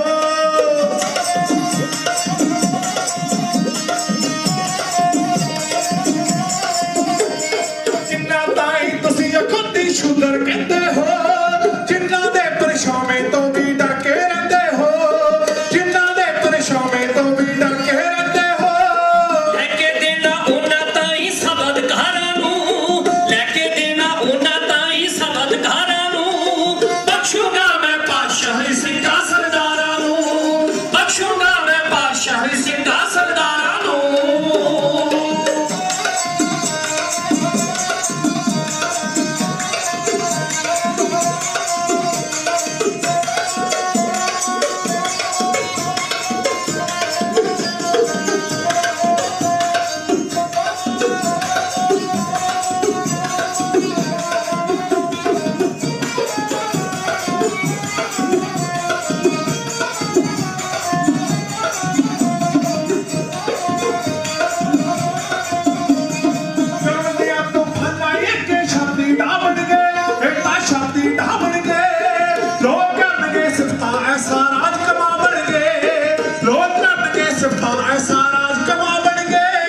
चुकांगा गुरप्रीत इन्ने उच्चे किरदारां नू, चुकांगा गुरप्रीत इन्ने उच्चे किरदारां नू, बख्शूंगा मैं पातशाही सिंघा सरदारां नू, बख्शूंगा मैं पातशाही सिंघा सरदारां नू, बख्शूंगा मैं पातशाही सिंघा सरदारां नू। हो हो कलगीधर पातशाह कहण लगे ऐ भाई धर दे पहाड़ी राजिओ, जे अमृत छकना है तां छको, जे नहीं छकना ते ना छको। तुहाडे नाल कोई जोर जबरदस्ती नहीं है, पर बाकी गल रही जिन्हां बारे तुसी कहंदे हो भी ये नीच जाति है, शूदर ने, मैं इन्हां नूं सरदारियां दे देंगा, इन्हां नूं पातशाहियां बख्श देंगा। जिनकी जात वर्ण कुल माही, सरदारी ना भई कताही, तिन्ही को सरदार बनाऊं, तबे गोबिंद सिंह नाम कहाऊं। पातशाह जी कहन लगे इन गरीब सिखन को देऊं पातशाही, जे याद करे हमरी बुराई। हुण पातशाह जी ने जे ऐसा किया ते सानू सरदारियां बख्शियां भी हैं। वो वक्री बात है भी बाद विच कुछ साडियां आपसी फुट्टां कारण ये जड़ियां पातशाहियां साडे तो खुश गईयां। गुरु दाता जी रहमत करन, पर पातशाह जी दे इस कौतक नूं देखदियां होइयां आप मुहारे मुंह दे विचों निकल आउंदा है, ऐसी लाल तुझ बिन कौन करे, गरीब नवाज गुसाइयां मेरा माथे छतर धरे। अगे पातशाह जाके कहते ने नीच है ऊंच करे मेरा गोबिंद, काहू ते ना डरे। हुण मेरे पातशाह जी ने कहा कि सरदारियां देंगा। ये पातशाह जी दी गल्लां सुन के हुण भाई तार दे पहाड़ी राजे पातशाह जी दे कोलों निरंतर हो गए ते पातशाह ने नाराज होके दरबार दे विचों चले जाते हैं। हुण प्यारो दरबार दे विचों जाते हैं ते ये उपरों ते सतगुरु जी दे नाल सुबह सफाई दा जिहड़ा दावा विखावा करते रहे, उपरों तां पातशाह जी दे नाल ये जिहड़ा राजीनामा करके बैठे है, पर अंदरों अंदर ही ऐसी खार खा रहे हैं कि कोई ऐसा मौका मिले असी गुरु गोबिंद सिंह नूं इकल्लियां घेर के मैदान विच खत्म कर दईए। क्योंकि गुरु साहब जी दे सामने जाण तों भी ये लोग डरदे है भाई जेकर असी गए तां साडी हार पक्की है, क्योंकि पता नहीं कैसी ताकत है गुरु दे सिखां दे विच। हुण इन्हां ने विचार बनाई है भी गुरु गोबिंद सिंह जिहड़ा अज साडी गल मन के अमृत दा वखरा पाटा तैयार करने वास्ते राजी नहीं है, वो कल जिस तरह आनंदपुर का विस्तार करता जा रहा है, जिस तरह ताकत बढ़ता जा रहा है, फिर वो कल ताकत बढ़ जाने ते साडी गल किवें मनेगा। ओते साडीआं रियासतां ते कब्जा करके इत्थे खालसा राज दे झंडे चला देगा ते सानू हत्थां दे विच ठूठे फड़ के मंगण वास्ते ला देगा। हुण इन्हां 22 तार दे पहाड़ी राजिआं दी राय है भाई गुरु गोबिंद सिंह किते कला मिल जावे, ਉਹਦੇ ਨਾਲ ਜਾਂ ਗਿਣਤੀ ਦੇ 2-4 ਸਿੱਖ ਮਿਲ ਆਪਾਂ ਘੇਰ ਕੇ ਮਾਰ ਦਿੰਦੇ ਆ ਜਾਂ ਗ੍ਰਿਫਤਾਰ ਕਰਕੇ ਦਿੱਲੀ ਬਾਦਸ਼ਾਹ ਔਰੰਗਜ਼ੇਬ ਕੋਲ ਲੈ ਜਾਂਦੇ ਆ। ਹੁਣ ਇਹਨਾਂ ਨੂੰ ਇਹਨਾਂ ਦੀ ਮਰਜ਼ੀ ਦਾ ਮੌਕਾ ਵੀ ਬਹੁਤ ਜਲਦ ਮਿਲ ਗਿਆ। ਇੱਕ ਦਿਨ ਕਲਗੀਧਰ ਪਾਤਸ਼ਾਹ ਆਪਣੇ ਨਾਲ ਕੁਝ ਗੁਰਸਿੱਖਾਂ ਨੂੰ ਲੈ ਕੇ ਨਗਾਰੇ ਖੜਕਾਉਂਦੇ ਹੋਏ ਜੰਗਲ ਦੇ ਵਿੱਚ ਸ਼ਿਕਾਰ ਖੇਡਣ ਵਾਸਤੇ ਜਾਂਦੇ ਆ। ਪਾਤਸ਼ਾਹ ਦੇ ਨਾਲ 2-4 ਸਿੱਖ ਹੈ, ਭਾਈ ਉਦੈ ਸਿੰਘ ਵਰਗੇ, ਆਲਮ ਸਿੰਘ ਨਚਨੇ ਵਰਗੇ। ਹੁਣ ਪਾਤਸ਼ਾਹ ਸ਼ਿਕਾਰ ਖੇਡਣ ਵਾਸਤੇ ਗਏ ਤੇ ਇਸ ਜੰਗਲ ਦੇ ਵਿੱਚ ਅੱਗੇ ਤੋਂ ਰਾਜੇ ਆਪਣੀ ਬਹੁਤ ਸਾਰੀ ਵੱਡੀ ਗਿਣਤੀ ਦੇ ਵਿੱਚ ਫੌਜ ਲੈ ਕੇ ਸ਼ਿਕਾਰ ਖੇਡ ਰਹੇ ਸਨ। ਇੱਕ ਰਾਜੇ ਦਾ ਨਾਮ ਹੈ ਰਾਜਾ ਆਲਮਚੰਦ, ਦੂਜੇ ਦਾ ਨਾਮ ਹੈ ਬੜੀਆ ਚੰਦ। ਹੁਣ ਇਹਨਾਂ ਨੇ ਦੇਖਿਆ ਵੀ ਕਲਗੀਧਰ ਪਾਤਸ਼ਾਹ ਦੇ ਨਾਲ ਕੁਝ ਗਿਣਤੀ ਦੇ ਸਿੱਖ ਹੈ, इन्होंने पातशाह के उत्ते विचार के हल्ला कर दिता भी असीं ते गुरु नूं झट मार लेना है। साडे कोल फौजां दी गिणती ज़्यादा है, साडे कोल हथियार ज़्यादा है, गुरु कोल कल्ले 2-4 सिख है, उन्होंने साडा की मुकाबला करना है। हुण हमला कीता पर इन्हां दीयां आसां दे उत्ते उसे वक्त पानी फिर गया जदों पातशाह जी दे कोलों आग्या लैके गुरु के सिखां ने मैदान दे विच तेग वाही। तौबा तौबा कहंदे मैदान छड्ड के दौड़ने शुरू हो गए। हुण इन्हां राजियां दे विचों एक राजे दी बांह वड्डी जांदी है, एक राजा जख्मी हो जांदा है, ओदी प्यार वाले मौत हो जाती है। हुण ओ जिहड़ा बचिया सी जिहदी बांह वड्डी गई ओ भी मैदान छड्ड के दौड़ जांदा है। इस जंग दे विच कलगीधर पातशाह दी जिੱਤ हुंदी है, राजे हार जांदे हैं। हुण राजियां दी हार होई, इन्हां ने इकट्ठे हो के ये गुरमता कीता। और गुरु गोबिंद सिंह भावें एक पासे गल्ला होवे, असीं सारे जने अपनियां सारियां फौजां लेके भावें हमला कर देंगे, गुरु गोबिंद सिंह नूं जिੱਤ लेना, गुरु गोबिंद सिंह नूं खत्म कर लेना, ये साडे बस दी गल नहीं है। जे आपां चाहुंदे हां भी गुरु नूं आनंदपुरों खदेड़ दित्ता जावे तां जाति दे नाल सानूं सरकार तो मदद लेनी चाहिदी है। हुण सरकार कीदी है? औरंगजेब बादशाह दी, जिहड़ा बड़ा ही जालम है, कर्मा वाला, जिहड़ा अपने भरावां दा कातल है, अपने भैणां दा, अपने चाचियां दा कातल है, अपने बाप नूं ए कैद दे विच रख के ओनूं पीण वास्ते मंगण उत्ते पानी भी नहीं दिंदा। ऐसा जालम बंदा है। इहदे बल इन्हां ने कलगीधर पातशाह जी दे विरुद्ध चिट्ठी लिखनी शुरू कीती है। उस चिट्ठी दे विच इन्हां ने लिखिया कि पातशाह सलामत, इस आनंदपुर साहिब दी धरती उत्ते साडा एक नवां शरीक पैदा हो गया है, जिन्हें सब जात पात के लोगों को इकट्ठे करके इको बाटे विच अमृत छका के जिथे साडे धर्म के उत्ते सट मारी है, उत्थे बहुत सारे मुसलमानों को प्रभावित करके उन्हें अमृत छका के सिंह सजा दिता है। उन्हें एक नवा खालसा पंथ प्रगट कर दिता है, जिहदे बारे वो कहंदा है कि यह हमेशा जालमां दीयां अखां दे विच तिड़के वांगू रड़कदा रहेगा। जालमां दी अख गल जाएगी पर यह तिड़का खत्म नहीं होगा, यह हमेशा रड़कदा रहेगा। प्यारे उदों भी रड़कदा सी, अज भी रड़कदा है, ते आउण वाले समय विच भी खालसा दुश्मनां दीयां अखां विच रड़कदा रहना है। क्योंकि एक बार किसी विद्वान सज्जन नूं किसी ने सवाल किया, भाई तुसीं अक्सर स्टेज उत्तों एक गल कहिंदे हो, पंथ नूं खतरा, पंथ नूं खतरा, पंथ नूं खतरा, पंथ नूं खतरा खत्म किस दिन होवेगा? तां उस सियाणे सज्जन ने जवाब दिता सी कि भलिया जिस दिन पंथ नूं खतरा खत्म हो गया उस दिन पंथ पंथ नहीं रहेगा। क्योंकि जिन्ना चिर इहदा न्यारापण है, जिन्ना चिर यह पंथ है चढ़ती कला दे विच है, उन्ना चिर जालमां दीयां अखां दे विच रड़कदा ही रहना है। हुण कलगीधर पातशाह दे विरुद्ध वो चिट्ठी लिखदे है, कहंदे बादशाह सलामत, गुरु गोबिंद सिंह ने आनंदपुर साहिब की धरती उत्ते बहुत वड्डियां सरकार के विरुद्ध गतिविधियां आरंभ कीतियां हुई हैं। वो तख्त सजा के कलगी ला के उस तख्त उत्ते बैठदा है, वो हाथ उत्ते बाज सजाउंदा है, उन्हें अपने दरबार दे विच फौजां भर्ती कर लईआं। तुसीं रात आउण दे उत्ते मनाही लाई है, पाबंदी लाई है। उन्हें अपने दरबार दे विच 52 कवि रख ले है, जिहड़े हर रोज नवीं कवितावां रच के उहदे दरबार विच पढ़दे है। इत्थे बस नहीं, गुरु गोबिंद सिंह ने अपने आनंदपुर के आले दुआले किले उसार लए है। उन्हां किलियां दे विचों एक किला है लोहगढ़, उस किले दे विच गुरु ने हथियारां दा कारखाना ला लिया है। उस कारखाने दे विच बहुत वड्डी गिणती विच हथियार बनाए जा रहे हैं। गुरु हर रोज अपने योद्धियां दी जंगी कवायतां करवाउंदा है, वो हर रोज गतके दे नवें जौहर दिखाउण वालियां नूं इनाम वंडदा है। जिस तरह वो ताकत फड़दा जा रहा है, साडी ते लगदा भी साडियां रियासतां ते उन्हें कब्जा कर ही लेना। वो दिन दूर नहीं जिस दिन वो अपने पिता की शहादत का बदला लैण वास्ते दिल्ली के तख्त के नाल भी टक्कर ले लवेगा। हुण कलगीधर पातशाह के विरुद्ध ऐसियां गल्लां लिख के इन्हां ने अखीर उत्ते 3 गल्लां होर लिखियां कि ए बादशाह जिहड़ा पौधा रास्ते दे विच रुकावट पैदा करदा होवे ना, उसको छोटे होंदे पुट देना चाहिए। जिस वक्त वो वड्डा दरख्त बन जाए फिर उन्होंने पुटना मुश्किल हो जाता है। दूजी गल इन्होंने कही कि जिहड़ी अग की चंगियाड़ी छोटी होंदी है ना, उन्होंने उदों बुझा देना चाहिए जदों भांबड़ का रूप धारण कर लवे, फिर उहदे उत्ते काबू पाउणा मुश्किल हो जाता है। तीजी गल इन्होंने कही कि जिहड़े शेर के बच्चे होंदे ने ना, उन्होंने छोटे होंदियां मार देना चाहिए। जिस वक्त वो वड्डे हो जाण तां वो फिर डर देंदे आ, भयभीत करते हैं, उन्होंने देख के डर पाउंदा है। इस तरह गुरु गोबिंद सिंह ते ओदा खालसा पंथ अजे पौधा रूपी है, इसको हुणे खत्म कर देने विच भलाई है। जिस दिन ये वड्डा ਵੱਡਾ ਦਰਖਤ ਬਣ ਗਿਆ, ਜਾਂ ਇਸ ਚੰਗਿਆੜੀ ਨੇ ਭਾਂਬੜ ਦਾ ਰੂਪ ਧਾਰਨ ਕਰ ਲਿਆ, ਫਿਰ ਸਾਡੇ ਤੋਂ ਇਹਦੇ ਉੱਤੇ ਕਾਬੂ ਨਹੀਂ ਪੈਣਾ।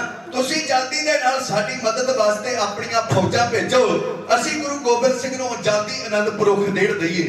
ਹੁਣ ਇਹ ਚਿੱਠੀ ਲਿਖ ਕੇ ਰਾਜਾ ਅਜਮੇਰ ਚੰਦ ਦੀ ਅਗਵਾਈ ਵਿੱਚ ਇਹਨਾਂ ਸਾਰਿਆਂ ਰਾਜਿਆਂ ਨੇ ਕਰਮਾਂ ਵਾਲੇ ਆਪੋ ਆਪਣੇ ਦਸਤਖਤ ਕੀਤੇ ਹੈ। ਉਸ ਤੋਂ ਬਾਅਦ ਵਿੱਚ ਇਹਨਾਂ ਨੇ ਜਿਹੜੇ ਈਰਖਾਵਸ ਲੋਕ ਸਨ, ਨਕਸ਼ਬੰਦੀ ਫਿਰਕੇ ਦੇ ਆਗੂ, ਕੁਝ ਮੁੱਲਾ ਮਲਾਣੇ, ਉਹਨਾਂ ਸਾਰਿਆਂ ਦੇ ਸਿਗਨੇਚਰ ਕਰਵਾ ਕੇ ਇੱਕ ਖਾਸ ਕਾਸਦ ਦੇ ਹੱਥ ਇਹ ਚਿੱਠੀ ਜਿਹੜੀ ਹੈ ਔਰੰਗਜ਼ੇਬ ਵੱਲ ਨੂੰ ਭੇਜ ਦਿੱਤੀ ਹੈ।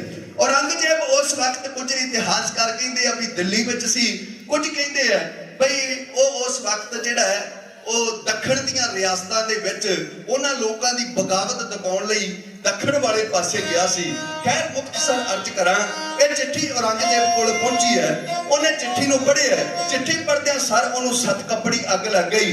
ਕਰਮਾਂ ਵਾਲਿਓ, उसने उसे वक्त अपना दरबार सजाया है, सजा के दरबार अपने जरनेलियां नूं बिठाया सामने, उन्हां नूं बिठा के सामने ते एक तकरीर करदा है, भरी कचहरी विच शाह इंज कहंदा खड़के, ओए आकी 10वां पातशाह ना मैथों धड़के, ओ कोले हो गया तालजा अज मेरा सड़के, उठो कोई सूरमा जाओ उस वल चढ़ के, जिउंदा दिल्ली उस नूं ले आवो फड़ के।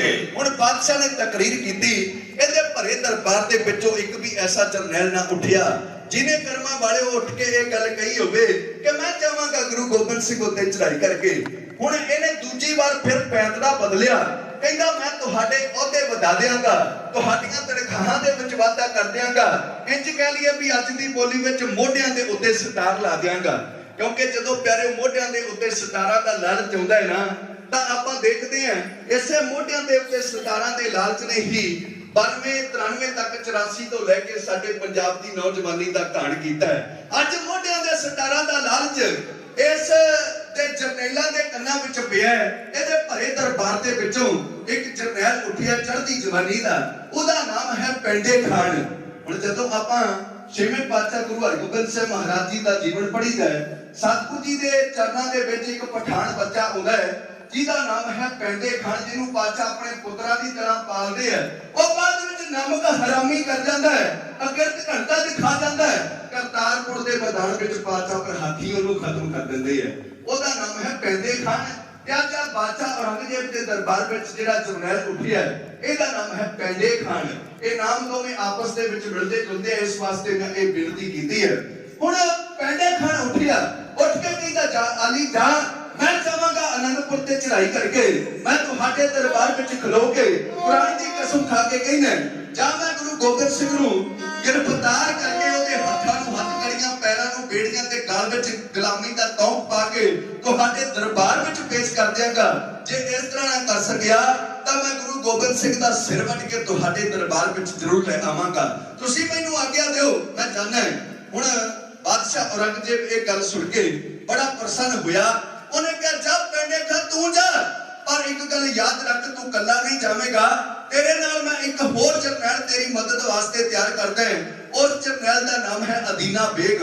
ਹੁਣ ਇਹ ਦੋ ਜਰਨੈਲ ਕਲਗੀਧਰ ਪਾਤਸ਼ਾਹ ਦੇ ਉੱਤੇ ਚੜ੍ਹਾਈ ਕਰਨ ਵਾਸਤੇ ਤਿਆਰ ਹੋਏ ਹੈ ਤੇ ਬਾਦਸ਼ਾਹ ਔਰੰਗਜ਼ੇਬ ਨੇ ਇਹਨਾਂ ਨੂੰ 10,000 ਫੌਜ ਇਹਨਾਂ ਦੀ ਕਮਾਂਡ ਹੇਠ ਦੇ ਕੇ ਕਿਹਾ ਕਿ ਆਪਣੀ ਮਨਮਰਜ਼ੀ ਦੇ ਹਥਿਆਰ ਲੈ ਜਾਓ, ਮਨਮਰਜ਼ੀ ਦੇ ਘੋੜੇ ਲੈ ਜਾਓ, ਪਰ ਮੈਨੂੰ ਨਤੀਜਾ ਜਿਹੜਾ ਉਹ ਜਿੱਤ ਦੇ ਵਿੱਚ ਚਾਹੀਦਾ ਹੈ। ਮੇਰੇ ਕੰਨਾਂ ਦੇ ਵਿੱਚ ਹਾਰ ਦੀ ਜਿਹੜੀ ਖਬਰ ਹੈ ਉਹ ਨਹੀਂ ਪੈਣੀ ਚਾਹੀਦੀ। ਹੁਣ ਬਾਦਸ਼ਾਹ ਦੇ ਕੋਲੋਂ ਲੈ ਕੇ ਆ ਗਿਆ, ਇਹ ਦੋਨੋਂ ਜਰਨੈਲ ਤੁਰ ਪਏ, ਦਿੱਲੀੋਂ ਤੁਰੇ ਨੇ ਤੇ ਪਿਆਰ ਵਾਲੇ ਆਏ ਨੇ ਮੰਜ਼ਲਾ ਮਾਰਦੇ ਹੋਏ ਰੋਪੜ ਦੀ ਧਰਤੀ ਉੱਤੇ। ਰੋਪੜ ਜਦੋਂ ਪਹੁੰਚੇ ਇੱਥੇ ਇਹਨਾਂ ਦੀ ਮਦਦ ਵਾਸਤੇ ਅੱਗੇ ਰਾਜਾ ਅਜਮੇਰ ਚੰਦ, ਉਹਦੇ ਨਾਲ ਕੁਝ ਹੋਰ ਉਹਦੇ ਸਾਥੀ ਰਾਜੇ 20,000 ਦੀ ਵੱਡੀ ਗਿਣਤੀ ਵਿੱਚ ਫੌਜ ਲੈ ਕੇ ਖਲੋਤੇ ਹੈ। ਹੁਣ ਅਜਮੇਰ ਚੰਦ ਅੱਗੇ ਹੋਇਆ, ਆ ਕੇ ਪੈਂਡੇ ਖਾਨ ਨੂੰ ਕਹਿਣ ਲੱਗਾ ਜਨਾਬ ਤੁਸੀਂ ਇਹ ਬਹੁਤ ਚੰਗਾ ਕੀਤਾ, ਤੁਹਾਡਾ ਬਹੁਤ ਬਹੁਤ ਧੰਨਵਾਦ ਜੋ ਤੁਸੀਂ ਸਾਡੀ ਮਦਦ ਵਾਸਤੇ ਸਾਡੀ ਬੇਨਤੀ ਨੂੰ ਕਬੂਲ ਕਰਦੇ ਹੋਏ ਆ ਗਏ। ਅੱਜ ਗੁਰੂ ਗੋਬਿੰਦ ਸਿੰਘ ਜਿਹੜੀ ਨਿੱਤ ਦੀ ਕਲਾ ਸਾਡੇ ਨਾਲ ਹੈ, ਅੱਜ ਆਪਾਂ ਇੱਕੋ ਦਿਨ ਦੇ ਵਿੱਚ ਉਹ ਖਤਮ ਕਰ ਦਿਆਂਗੇ। ਉਹ ਤੁਸੀਂ ਐਵੇਂ ਡਰਨ ਦੀ ਕੋਈ ਲੋੜ ਨਹੀਂ। ਗੁਰੂ ਗੋਬਿੰਦ ਸਿੰਘ ਕੋਈ ਬਹੁਤਾ ਵੱਡਾ ਸੂਰਮਾ ਨਹੀਂ ਹੈ, ਨਾ ਉਹਨੂੰ ਬਹੁਤਾ ਜੰਗਾਂ ਯੁੱਧਾਂ ਦਾ ਤਜਰਬਾ ਹੈ। ਐਵੇਂ ਉਸਨੇ ਜਾਤ ਜਾਤ ਦੇ ਲੋਕਾਂ ਨੂੰ ਇਕੱਠੇ ਕਰਕੇ ਇੱਕ ਫੌਜ ਬਣਾਈ ਹੋਈ ਹੈ। ਉਹਦੇ ਕੋਲ ਤੇ ਚੰਗੀ ਟ੍ਰੇਨਿੰਗ ਪ੍ਰਾਪਤ ਫੌਜ ਵੀ ਨਹੀਂ ਹੈ। ਆਪਾਂ ਤੇ ਉਹਨਾਂ ਨੂੰ ਝੱਟ ਹਮਲਾ ਕਰਕੇ ਖਤਮ ਕਰ ਦੇਣਾ, ਕਿਉਂਕਿ ਤੁਸੀਂ ਜੱਦੀ ਪੁਸ਼ਤੀ ਲੜਾਈਆਂ ਲੜਨ ਵਾਲੇ ਪਠਾਨ, ਅਸੀਂ ਜੱਦੀ ਪੁਸ਼ਤੀ ਰਾਜਪੂਤ ਘਰਾਣੇ ਨਾਲ ਸੰਬੰਧ ਰੱਖਣ ਵਾਲੇ, ਸਾਡੇ ਸਾਹਮਣੇ ਉਹਨਾਂ ਕੜਾਹ ਖਾਣੇ ਸਾਧਾਂ ਨੇ ਕੀ ਖੜਨਾ ਹੈ। ਹੁਣ ਇਹਨੇ ਸਾਰੀਆਂ ਫੌਜਾਂ ਦੀ ਕਮਾਂਡ ਪੈਂਡੇ ਖਾਨ ਦੇ ਹੱਥ ਵਿੱਚ ਦੇ ਦਿੱਤੀ ਅਜਮੇਰ ਚੰਦ ਨੇ। ਹੁਣ 10,000 ਫੌਜ ਲੈ ਕੇ ਪੈਂਡੇ ਖਾਨ ਤੇ ਅਦੀਨਾ ਬੇਗ ਦਿੱਲੀੋਂ ਆਏ ਹੈ। 20,000 ਫੌਜਾਂ ਇਹ ਹੁੰਦੀਆਂ, ਕੁੱਲ ਮਿਲਾ ਕੇ ਗਿਣਤੀ ਹੋ ਜਾਂਦੀ ਹੈ 30,000। ਹੁਣ 30,000 ਫੌਜਾਂ ਦੀ ਕਮਾਂਡ ਸੰਭਾਲੀ ਹੈ ਪੈਂਡੇ ਖਾਨ ਨੇ। ਇਹ ਪੈਂਡੇ ਖਾਨ ਜਿਹੜਾ ਹੈ ਨਾ, ਪੈਰੋਂ ਬਹੁਤ ਹੀ ਅਤ ਕਰਜੇ ਦਾ ਹੰਕਾਰੀ ਬਿਰਤੀ ਦਾ ਮਾਲਕ ਹੈ। ਇਹ ਬੜਾ ਤਕੜਾ ਤੀਰ ਅੰਦਾਜ਼ ਸੀ, ਇਹਦਾ ਨਿਸ਼ਾਨਾ ਛੇਤੀ ਕਦੇ ਨਿਸ਼ਾਨੇ ਤੋਂ ਖਾਲੀ ਨਹੀਂ ਸੀ ਜਾਂਦਾ। ਹੁਣ ਜਿਸ ਬੰਦੇ ਦੇ ਵਿੱਚ ਅਜਿਹਾ ਗੁਣ ਪ੍ਰਮਾਤਮਾ ਬਖਸ਼ ਦੇਵੇ ਤਾਂ ਉਹਨੂੰ ਹੰਕਾਰ ਜਿਹੜਾ ਉਹ ਆਪੇ ਹੀ ਹੋ ਜਾਂਦਾ ਹੈ। ਐਸਾ ਕੋਈ ਵਿਰਲਾ ਬੰਦਾ ਜਿਹਦੇ ਵਿੱਚ ਗੁਣ ਹੋਣ, ਉਹ ਤਾਂ ਹੰਕਾਰ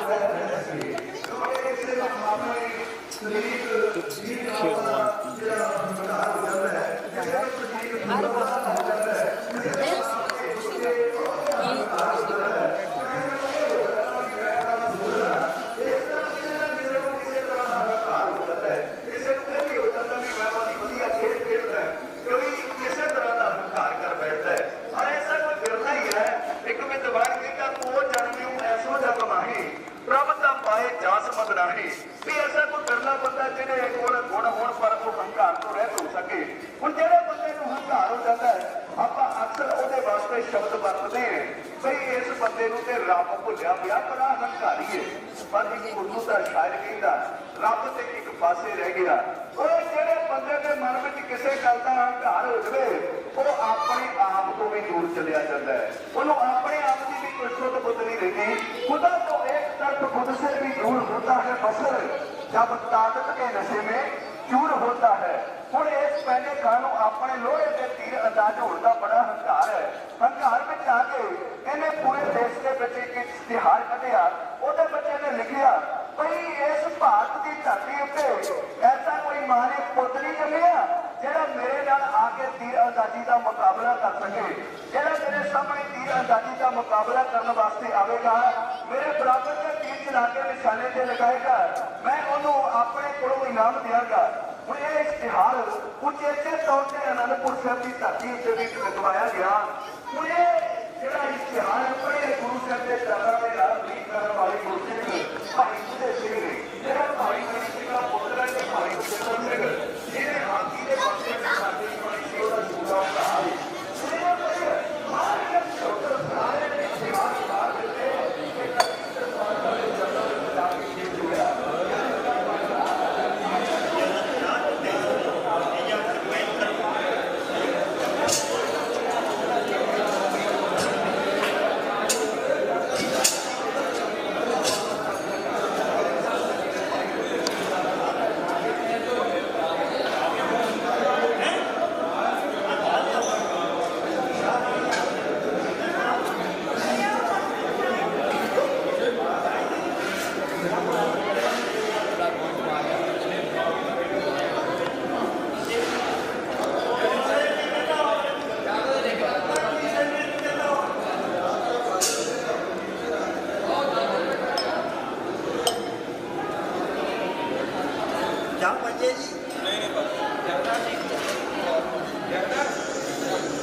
गोबिंद सिंह महाराज सच्चे पातशाह जी के कन्ना विच जिस वक्त ये आवाज पई कि सच्चे पातशाह बहुत बड़ी गिणती दे विच औरंगे दे भेजे हुए 2 जरनैल ते 22 धार दे पहाड़ी राजे आनंदपुर साहिब की धरती के आनंद नूं विगाड़न वास्ते फौजा लेके हमला करके आ रहे हैं, उन्होंने स्वागत वास्ते तैयारी कर लो। मेरे पातशाह ने उस सिख नूं प्यार वाले हौसला देते हुए कहा, ओ सिखा तां की होया जे औरंगे दे भेजे हुए जरनैल ते 22 धार दे पहाड़ी राजे चढ़ के आ रहे हैं, गुरु नानक दा घर स्वागत वास्ते तैयार खलोता है। हुण प्यारो देखो, जदों आपां साहिब जी दे इतिहास नूं पढ़ीदा है, पातशाह दे रहबनामिਆਂ नूं पढ़ीदा है, तां उन्हां विच जिक्र मिलदा सतगुरु जी ने हुक्म कीता सिख नूं भई सिख ने कदे भी किसी सिख दा अधूरा नाम नहीं लेना, हमेशा पूरा नाम लेना है। ते पातशाह आप हुण सारी उम्र भारत दे बादशाह औरंगजेब नूं ओदा पूरा नाम लैके सददे ही नहीं, ओनूं कहिंदे ने औरंगा। हुण जदों आपां प्यार वाले महान कोश पढ़ीदा है, महान कोश दे विच भाई कान सिंह जी नापा लिखदे है भाई औरंगजेब शब्द जिहड़ा है ये 2 शब्दां दे मेल तो बणिया, औरंग ते जेब ये फारसी भाषा दे शब्द है। ते औरंग दा अर्थ हुंदा है तख्त ते जेब दा अर्थ हुंदा है शंगार। हुण ਇਹਦਾ पूरा मतलब बनता है, पूरा अर्थ ये निकलता है भाई तख्त दा शंगार। हुण कलगीधर पातशाह कहंदे ओ दिल्ली दे बादशाह ओ तेरे वर्गा मकार बंदा जेड़ा अपने भरावां दा कातल है, अपने बाप नूं पीण ते मंगण ते पानी भी नहीं दिंदा, ओए ओ कदे भी तख्त दा शंगार नहीं हो सकदा जेड़ा रब दे प्यारिਆਂ दे उत्ते भी जुल्म ढाउंदा है। ओए चाह ते अपने नाम दे विचों जेब करदे, चाह अपने नाम दे विचों जेब करदे, चाह मन विचों फरेब करदे। ये मेरे दातार पिता जी औरंगजेब नूं अक्सर किया करते सी जदों भी कदे चिट्ठी ओदे बल पातशाह भेजदे सी। हुण अज पातशाह ने रणजीत नगारे ते लगवा के चोटां सारे सिंघां नूं इकट्ठे करके कहा, खालसा जी गुरु नानक दा घर एक शीशे की न्याई है, इत्थे जिहो जिहा कोई अपना मुंह लैके आउंदा है ओनूं ओहो जिहा अपना मुख दिसदा है, भाव जिहो जिहा मन दे विच कोई भावना लैके आवेगा ओहो जिहा ओहदा इत्थों स्वागत कीता जावेगा। जे ते मन दे विच कोई प्रेम लैके आवे, श्रद्धा लैके आवे तां असीं उस नूं सब को उम्मीद हम आपन कीना हम सबना के साजन कह के छाती नाल लगाउणी है। जिहड़ा इत्थे प्यार सत्कार दे नाल आके झुक जाता है ओनूं दुख पर हर सुख घर ले जाइदियां दातां प्राप्त हो जांदियां, पर जिहड़ा अपने हंकार नूं अगे लैके इस घर दे नाल मत्था लाउण वास्ते आ जांदा है ना, तां असीं ओहदा मत्था भन्नना पर चंगी तरह जानते हैं, क्योंकि असीं ना किसी तो डरते हैं, ना किसी नूं डराउंदे हैं, ना किसी तो दबदे हैं, ना किसी नूं दबाउणे हैं। पहला हमको देत नहीं नह पैमानत आन, ये साडे गुरु पिता ने सानूं सिखाया है। इस वास्ते ताकि होया जे फौजां चढ़ के आ रही हैं उन्हां दे स्वागत वास्ते आपां सारे जाणियां ने तैयारी करनी है। हुण देखो कर्मा वालिओ, कलगीधर पातशाह दा जीवन पढ़ीए तां 14 जंगां पातशाह ने लड़ियां अपने हयाती दे विच। ये 14 जंगां लड़ियां ते 14 जंगां दे जेतू जरनैल पातशाह बन के मैदान विचों निकलदे रहे, पर पातशाह ने कदे भी किसी उत्ते आप चढ़ाई करके हमला नहीं कीता। ना पातशाह ने ये 3 जंगां जो दुनिया का एक असूल है, दुनिया के लोग कहते हैं भी 3 कारणों करके जंगां लड़ियां जांदियां, जल जोरू ते जमीन, धन स्त्री और जमीन धरती के बदले जंगा होंदियां। पर पातशाह जी ने इन्हां 3 कारणों के विचों एक कारण करके भी जंग नहीं लड़ी। पातशाह ने जे जंगा लड़ियां ते इंसानियत करके ते पातशाह कदे किसी ते चढ़ाई करके नहीं गए। जदों भी कोई चढ़ के आया ओदे स्वागत वास्ते पातशाह नूं तैयारी करनी पई है। हुण 14 जंगां दा आपां देख लईए। पहली जंग पातशाह जी पौंटा साहिब की धरती के नेड़े भंगाणी के मैदान में 15 अप्रैल सन 1687 ईस्वी नूं लड़दे है 22 धार के पहाड़ी राजियां नाल ते जितदे है। दूजी जंग फिर 22 धार के पहाड़ी राजियां की गिणती प्रबंध करके इन्हां दे हक विच हो के नदौण की धरती उत्ते लड़दे है 1693 ईस्वी नूं शाही जरनैल आलफ खां दे नाल। इन्हां नूं जंग जित के दिंदे आ, इन्हां दीयां रियासतां नूं बचाउंदे है। तीजी जंग हुण आनंदपुर साहिब की धरती के बिल्कुल नेड़े दरिया सतलुज के किनारे लाहौर के सूबेदार दिलावर खां के पुत्र रुस्तम खान के नाल 1695 ईस्वी नूं लड़ी जाती है। इहदे विच भी सतगुरु जी की जित होंदी है। चौथी जंग गुलेर की यह भी 1695 विच लड़ी जाती है ते सतगुरु जी यह भी जंग जितते हैं। पंजवीं जंग भलाण की यह 1696 ईस्वी विच लड़ी जाती है। इहदे विच भी पातशाह की जित होंदी है। इस तो अगे छेवीं जंग दूण बिलासपुर की 1698 ईस्वी विच लड़ी जाती है। इहदे विच ਵੀ ਸਤਿਗੁਰੂ ਜੀ ਜਿੱਤ ਪ੍ਰਾਪਤ ਕਰਦੇ ਆ। ਇਸ ਤੋਂ ਅੱਗੇ ਹੁਣ 7ਵੀਂ ਜੰਗ ਜਿਹੜੀ ਹੈ ਉਹ ਅਨੰਦਪੁਰ ਸਾਹਿਬ ਦੀ ਧਰਤੀ ਦੀ ਪਹਿਲੀ ਜੰਗ, ਜਿਸ ਦੇ ਵਿੱਚ ਅਦੀਨਾ ਬੇਗ ਤੇ ਪੈਂਡੇ ਖਾਨ ਤੇ ਬਾਈ ਧਾਰ ਦੇ ਪਹਾੜੀ ਰਾਜੇ ਮਹਾਰਾਜ ਉੱਤੇ ਚੜ ਕੇ ਆ ਰਹੇ ਹੈ। ਇਹ ਜਿਸ ਜੰਗ ਦਾ ਆਪਾਂ ਸਾਰਾ ਮਾਹੌਲ ਬਣਾ ਰਹੇ ਹਾਂ, ਇਹ ਜੰਗ ਜਿਹੜੀ ਹੈ 26 ਜੂਨ ਸਨ 1700 ਈਸਵੀ ਨੂੰ ਲੜੀ ਗਈ। ਖਾਲਸਾ ਪ੍ਰਗਟ ਦੇ ਦਿਹਾੜੇ ਤੋਂ ਬਾਅਦ ਵਿੱਚ ਲਗਭਗ 1 ਸਾਲ ਬਾਅਦ। ਹੁਣ ਇਸ ਜੰਗ ਤੋਂ ਅੱਗੇ 8ਵੀਂ ਜੰਗ ਜਿਹੜੀ ਹੈ ਉਹ 1 ਸਤੰਬਰ ਸਨ 1700 ਈਸਵੀ ਦੇ ਵਿੱਚ ਹੀ ਲੜੀ ਜਾਂਦੀ ਹੈ। ਇਸੇ ਜੰਗ ਦੇ ਵਿੱਚ ਭਾਈ ਬਚਿੱਤਰ ਸਿੰਘ ਹਾਥੀ ਦੇ ਮੱਥੇ 'ਚ ਨਾਗਣੀ ਮਾਰਦਾ ਹੈ ਔਰ ਭਾਈ ਉਦੈ ਸਿੰਘ ਰਾਜੇ ਕੇਸਰੀ ਚੰਦ ਦਾ ਸਿਰ ਵੱਢਦਾ ਹੈ। ਇਹਦੇ ਵਿੱਚ ਵੀ ਸਤਿਗੁਰੂ ਜੀ ਦੀ ਜਿੱਤ ਹੁੰਦੀ ਹੈ। ਇਸ ਤੋਂ ਅੱਗੇ 9ਵੀਂ ਜੰਗ ਨਿਰਮੋਹ ਕਰਦੀ, ਇਹ ਵੀ ਪਿਆਰ ਵਾਲਿਓ ਇਸ ਅਕਤੂਬਰ ਮਹੀਨੇ ਦੇ ਵਿੱਚ ਸਨ 1700 ਈਸਵੀ ਨੂੰ ਲੜੀ ਗਈ। ਅੱਗੇ ਜਾ ਕੇ 10ਵੀਂ ਜੰਗ ਜਿਹੜੀ ਹੈ ਉਹ 14 ਜਨਵਰੀ ਸਨ 1703 ਈਸਵੀ ਨੂੰ ਜਦੋਂ ਪਾਤਸ਼ਾਹ ਕੁਰਕਸ਼ੇਤਰ ਦੀ ਧਰਤੀ ਤੋਂ ਵਾਪਸ ਆ ਰਹੇ ਸਨ ਤਾਂ ਰੋਪੜ ਦੇ ਨੇੜੇ ਚਮਕੌਰ ਸਾਹਿਬ ਦੀ ਧਰਤੀ ਹੈ। ਇੱਥੇ 2 ਜਰਨੈਲ ਇੱਕ ਸਯਾਦ ਬੇਗ ਤੇ ਆਲਮ ਖਾਂ ਮਹਾਰਾਜ ਉੱਤੇ ਚੜ੍ਹਾਈ ਕਰ ਆਉਂਦੇ ਹੈ।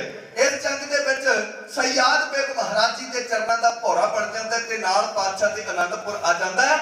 ਇੱਥੇ ਰਹਿ ਕੇ ਸਿੱਖੀ ਦੀ ਰਹਿਣੀ ਬਹਿਣੀ ਕਰਨੀ ਧਰਨੀ ਸਿੱਖ ਕੇ ਉਹ ਸਿੱਖੀ ਦਾ ਪ੍ਰਚਾਰਕ ਬਣਾ ਕੇ ਮਹਾਰਾਜ ਇਹਨੂੰ ਕਾਬਲ ਭੇਜ ਦਿੰਦੇ ਹੈ। ਇਹ ਜੰਗ ਹੈ 10ਵੀਂ। ਇਸ ਤੋਂ ਅੱਗੇ 11ਵੀਂ ਜੰਗ, ਇਹ ਜੰਗ ਮਾਰਚ ਸਨ 1703 ਈਸਵੀ ਵਿੱਚ ਲੜੀ ਜਾਂਦੀ ਹੈ। ਜਰਨੈਲ ਸੈਦ ਖਾਨ ਮਹਾਰਾਜ ਉੱਤੇ ਚੜ੍ਹਾਈ ਕਰਕੇ ਆਉਂਦਾ ਹੈ ਪਰ ਪਾਤਸ਼ਾਹ ਦੀਆਂ ਨਜ਼ਰਾਂ ਦੇ ਤੀਰ ਨਾ ਸਹਾਰਦਾ ਹੋਇਆ ਸਤਿਗੁਰ ਤੇ ਚਰਨੀ ਲੱਗ ਜਾਂਦਾ ਹੈ ਤੇ ਪਿਆਰ ਵਾਲਿਓ ਸਹਿਤੇ ਸ਼ਾਹ ਫਕੀਰ ਹੋ ਨਿਬੜਦਾ ਹੈ। ਇਸ ਤੋਂ ਅੱਗੇ 12ਵੀਂ ਜੰਗ ਜੋ 2-3 ਮਈ ਤੋਂ ਸ਼ੁਰੂ ਹੋ ਕਰਕੇ 6-7 ਪੋਹ ਤੱਕ ਸਨ 1704 ਈਸਵੀ ਨੂੰ ਚੱਲਦੀ ਹੈ, ਜਿਸ ਨੂੰ ਅਨੰਦਪੁਰ ਦੀ ਧਰਤੀ ਦਾ ਵੱਡਾ ਘੇਰਾ ਕਿਹਾ ਜਾਂਦਾ ਹੈ। ਇਹ 12ਵੀਂ ਜੰਗ ਹੈ। ਇਸ ਤੋਂ ਅੱਗੇ ਕਰਮਾਂ ਵਾਲਿਓ 14ਵੀਂ ਜੰਗ ਚਮਕੌਰ ਸਾਹਿਬ ਦੀ ਧਰਤੀ ਦੀ, ਜਿਸ ਜੰਗ ਦੇ ਵਿੱਚ ਸਤਿਗੁਰ ਜੀ ਦੀਆਂ ਅੱਖਾਂ ਸਾਹਮਣੇ ਉਹਨਾਂ ਦੇ ਲੱਖ ਤੇ ਜਿਗਰ ਬਾਬਾ ਅਜੀਤ ਸਿੰਘ, ਬਾਬਾ ਝੁਝਾਰ ਸਿੰਘ ਜਿਹੜੇ ਹੈ ਉਹ ਸ਼ਹਾਦਤ ਦਾ ਜਾਮ ਪੀ ਜਾਂਦੇ ਹੈ ਔਰ 5 ਪਿਆਰਿਆਂ ਦੇ ਵਿੱਚੋਂ 3 ਪਿਆਰੇ ਸ਼ਹਾਦਤ ਦਾ ਜਾਮ ਪੀਂਦੇ ਹੈ। ਇਹ ਪਾਤਸ਼ਾਹ ਜੀ ਦੀ ਜੀਵਨ ਦੀ 13ਵੀਂ ਜੰਗ ਹੈ। ਅੱਗੇ 14ਵੀਂ ਤੇ ਆਖਰੀ ਜੰਗ ਇਹ ਖਿਦਰਾਣੇ ਦੀ ਢਾਬ ਮੁਕਤਸਰ ਦੇ ਮੈਦਾਨ ਦੇ ਵਿੱਚ ਲੜੀ ਜਾਂਦੀ ਹੈ।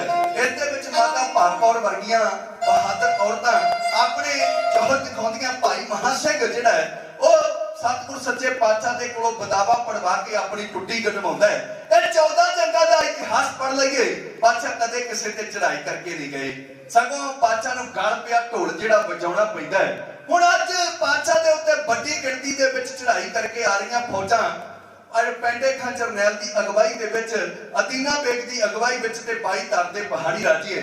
ਹੁਣ ਪਾਤਸ਼ਾਹ ਜੀ ਨੇ ਸਿੰਘਾਂ ਨੂੰ ਤਿਆਰ ਕੀਤਾ ਹੈ। ਗੁਰੂ ਕੇ ਸਿੱਖਾਂ ਨੇ ਮਹਾਰਾਜ ਜੀ ਦੇ ਹਾਂ ਦੇ ਵਿੱਚ ਉੱਤਰ ਦੇਣ ਵਾਸਤੇ ਸਤਿ ਸ੍ਰੀ ਅਕਾਲ ਦੇ ਜੈਕਾਰੇ ਛੱਡੇ ਹੈ।